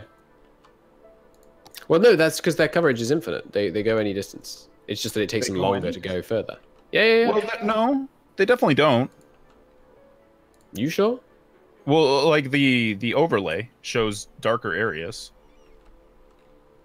What, the garbage one? Yeah. Oh yeah, but that's just like, I think that's just like response time. I could be wrong. Okay. Oh, it could be. I don't know. Well, I'm building one on the other side of my city now. You said that anyway, so I've learned how to burn trash. Now we're burning the trash. I actually haven't yet, but I have a mod that gives you a large recycling center. So I've just built one of those. Oh yeah. I think the recycling centers are, or at least the landfills are the biggest problem for me because they make pollution, and people don't like that. Yeah, it's kind of just put them a long way off. Just put them on like a big road. Yeah, I do that. Just throw them in the industrial area. I do that, but then eventually there's houses next to it, and then it's not good. But then build them further away. Recycle the trash you have there, and then the poo. In the bags, yeah. Yes, bag the poop. Exactly. So why am I losing so much money? I'm spending 5,000 a month on energy. Yeah, I mean that's a lot. I'm just gonna go through. I mean, it's just so inefficient though, because you know, once you've built all the windmills, you know, it's so inefficient to delete them. It's not windmills. Whatever. I think that's our next conversation for next week. Yes. What is and is not a windmill? Exactly. An educational series for Count Cristo. For Count, not by Count Cristo. You hear that? So very important distinction then. I'm actually fairly satisfied with the way. Oh, I just found that F and R shift the camera. Ooh. This is fantastic. I don't need to use. No, R is landfill for mine. I just use the middle mouse click. It's probably your mod. Yeah, I use the middle mouse. Yeah, I did too. But, it's fine. Oh, I don't have a... Oh no, I do have cemeteries. Good. I'm losing 2,000 a month now. Sorry, a week. Well, that's an improvement, I think. There we go. Now I'm not massively overproducing electricity anymore. It's actually time to increase spending a bit on water. Oh. I wish the ticks wouldn't just go up slowly. Like, it wouldn't just say, like, your money wouldn't just change over time. It would just change instantly. I would like this. I just saw an oil truck come to my fancy part of town, and I was like, why are you going around? And they're filling up the oil stations, the gas stations. Oh, really? That's cool. That's really cool. I didn't even know, like, they're commercial. The gas stations are commercial. Yeah.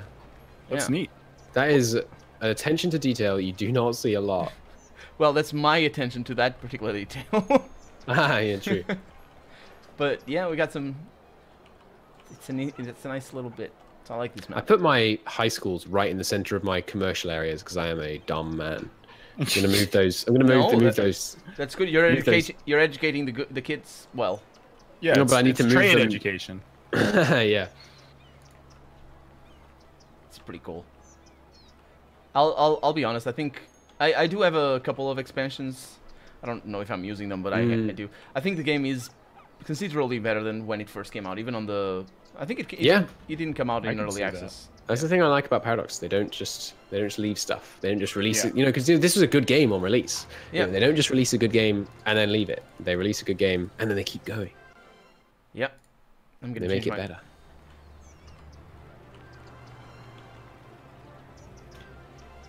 I have 0 industrial buildings. I don't understand why. You have 0 need or 0 industrial? No, 0 built. Like, there's just none. They just don't. There's no demand for them. There's no demand for them. Oh. Yeah, as the town grows, it changes. Hey, Eisenhower's, how you doing? Sorry, interrupted. Go ahead. Yeah, basically, as the town grows, it just changes the demand. Yeah, but there's like none. Well. There's 2,500 people, and there's 0 demand for this industry. Oh, I'm ahead of you then. I have 3,500. Yeah. Well, yeah, but that's because I demolished my entire city. Yeah, don't ruin my... Destroyed it all. So we've got like 10 minutes left. We should do a little... In about 5 minutes, we should do a tour. So beautify your cities. We can do... I'm going to switch to display capture and show my stream your cities. So get ready to show them off. I'm not streaming. I'm recording. Oh, are you? Okay. Yeah. So fair enough. I didn't understand that I was supposed to stream. Was I supposed to stream? That's fine. I mean, that's the idea, but you don't have to. I was gonna put it up on YouTube, as is now on YouTube right now, except for people who are listening right now. Hello, YouTube. Hello. So I guess you can see me. You can see mine at youtube.com/KernelRPGGaming. There you go. And it should be up in a few hours. Well, there it is. All right, my garbage processing says. Well, we can look. Me and Chu can compare cities at least. Yes, we can. You know, moving along. It's a small city. Hey, there's some demand for industry. Build some freaking industry then, you idiots. See if my loans are paid. No. No. They're not. I do want to see your cities though. So I'm surprised you guys take so many loans, honestly. I only took 2. I take them when oh, you know, if I need money, Hey. I'll just go for it. I'm profitable again. I want to know why they're not building any freaking industry buildings. Is it because they think it's not powered? But it really is, though. Do you have enough Now. residents? Yeah, there's demand for it. They're building it now. Okay. Oh, that's right. I need to upgrade the roads. Terrible Terrace Cat. No, that's not you. That's your channel, but it's not. So who are we watching right now? Well, we'll do it in like 4 minutes. Give me a minute to like okay, do a little bit more beautification. Yeah, it's all good. And then I'll be ready. I'm actually seeing Chu's stream. Oh my God, Chu! Why did you do? Why is this? Look, I get bored with straight stuff. All right. It's fine. I have clear stuff now. I have clear stuff now. It's all good. It's all good. But I was not expecting this. That's how I would... grid layout. Yes, because you know, it's what most people do. Yeah. I don't know. It's just like the roads are the most creative thing you can really do in this game. So. Oh, I'm a busy town now. Nice. Which means I can. But yeah, it's going all right. I just added in this whole section, which is starting to fill out. I'm sure people will build in the center where there's no electricity and then complain about it. Oh, poor. So the I used to think this Parrot's really sketchy for their constant releasing paid DLC, but then once you learn how they support games going forwards, I agree. I was like that for not for very long, but for a while. I was like, oh, it's all this DLC. But the thing is, the games are so good without it. Like it's so distinct from like day one DLC that other companies do and things. I don't know. Like if you compare like day one, it's less good Stellaris, than it is now. I wouldn't say it was a great game. I think it was okay. It was pretty good. Yeah. It was worth whatever it was, like $40. Empty. Can I destroy this? Yeah. Well, no, it was more than 40 for me. It was 60. Oh, was it 60? Okay. Yeah. I think it was. I mean, like I don't work on Stellaris, so but it was. I thought it was pretty good. It's not a bad game. It's just like when I was expecting a little more from diplomacy and whatnot. And there was none, because that's kind of what Paradox does best, is diplomacy. The diplomacy stuff is unparalleled. Yeah. So I'm looking at Chu's city, and I have so many questions. And that's no, I think it is the reason why you guys were having problems with how expensive the roads are, you know, because Chu basically went and has specific areas for industry, and people keep abandoning it. Well, yeah, I don't. Like, industry doesn't matter to me. Right now, I'm trying to build up a residential base. Yeah. I just put out way more than needs to be, and then, you know, it does what it does. Yeah, it's a different... I mean, I also played like this, but then I sort of adapted a different, more organic way Improved. Yeah, sure. Like, this is... I'm not sure, though. I think what Chu is doing is more conducive for a big city later on. If you have everything sort of mixed up, it's not good. What I focus on is preventing traffic. The main thing is you want to put offices. The main thing is you want to put offices between your commercial zones and your residential zones because they block noise. Ideally. Yeah, that's what I do. I just, you know, put in some grocery stores and offices and things and all that. I mean, the small commercial is fine, but the high density commercial. Even the small commercial is noisy. Like if you look at your it's just not nearly as bad. Get some earbuds. No. Don't complain to me about it. I don't know why the heavy commercial is so expensive, because surely heavy commercial is like a training center or that kind of thing. A training center? Yeah, somewhere where people train, like to learn skills. Oh, I see. Like yes, like a qualifications. Yeah, I thought gym. Like I thought it was a gym, but that's not that. No, like if you were learning to get like a qualification for sailing or something, you might go and do it in a training center. Yeah, we call those schools. Schools are where you send children. No, schools are where you learn things. I guess. It's a university doesn't. It's not. Universities are schools, I think. Yes, absolutely. Yeah. So I am now watching your stream, Cristo. Oh, I just took a loan. Yeah, let's don't look check at out that. what Cristo has. Yes, I'm seeing that loan, and Cristo is the opposite of Chu, and I'm sort of in the middle, which is lovely. No, Cristo also has a bit of Chu there because of the. I've zoomed out. I like the curves around the edge. I like my double. Yes, yeah, curves Chu, around the check out edge mine now, and then I'll come look at yours. Yeah. So I think this works well. It's nice, and I've got my my industrial zone is just taking off. My old city was over here. You can see there's still some vestiges. Oh yeah, that's what I was looking at. I was like, that's so square. Yeah. It's but over here, I think it's good. Special. I like this one. I've got roads. I've got these two concentric roads. It goes underground on one side and overground on the other side. And then I was kind of wondering what was up with those roads because from far away they just look wrong. Yeah, it's just two roads. You just got one circle here and one circle here. Yeah. And then I'm going to put a train station in the middle, maybe one on each side, like a customer train station and a commercial train station on each side. And then down here, I'll put like a university here and maybe a football stadium here. Yeah, it's nice. It'll work. I will say one thing, Cristo. Your camera is dropping frames. I am not dropping any frames. No. The game is good. The game is good. But your camera is... Oh, my camera. Yeah, it's probably just my camera sucks. But I'm actually not dropping frames. I've dropped 130 frames in the last 2.5 hours. It's pretty good. So I think it might be internet. It's likely that your camera's using a really long exposure time. Oh yeah, I think that's the case. If you have bad lighting, that'll happen. Okay. Because you're very slow motion and then jump, and then slow motion and jump. That is weird. Yeah. Yeah. But yeah, the game itself is working. But yeah, crime levels very low, fire risk. Don't worry about it. Traffic's not that bad. Oh, I haven't even looked at my. You know what I don't like is that people keep dying and then nobody comes and picks them up. You need more crematoriums. I have 2, I think. I have cemeteries. More. Clearly. Maybe I don't have enough, actually. Oh. Well, I mean, if you have problems with it, then you don't have enough. That's how it works. Well, yeah, but I like to pretend it's not. I like to pretend it's somebody else's fault. It's better. I have a lot of money, though. How am I going to get a road out here? And I enjoy I guess that. I could bring it from here. I am making lots. I'm making bank again, which is nice.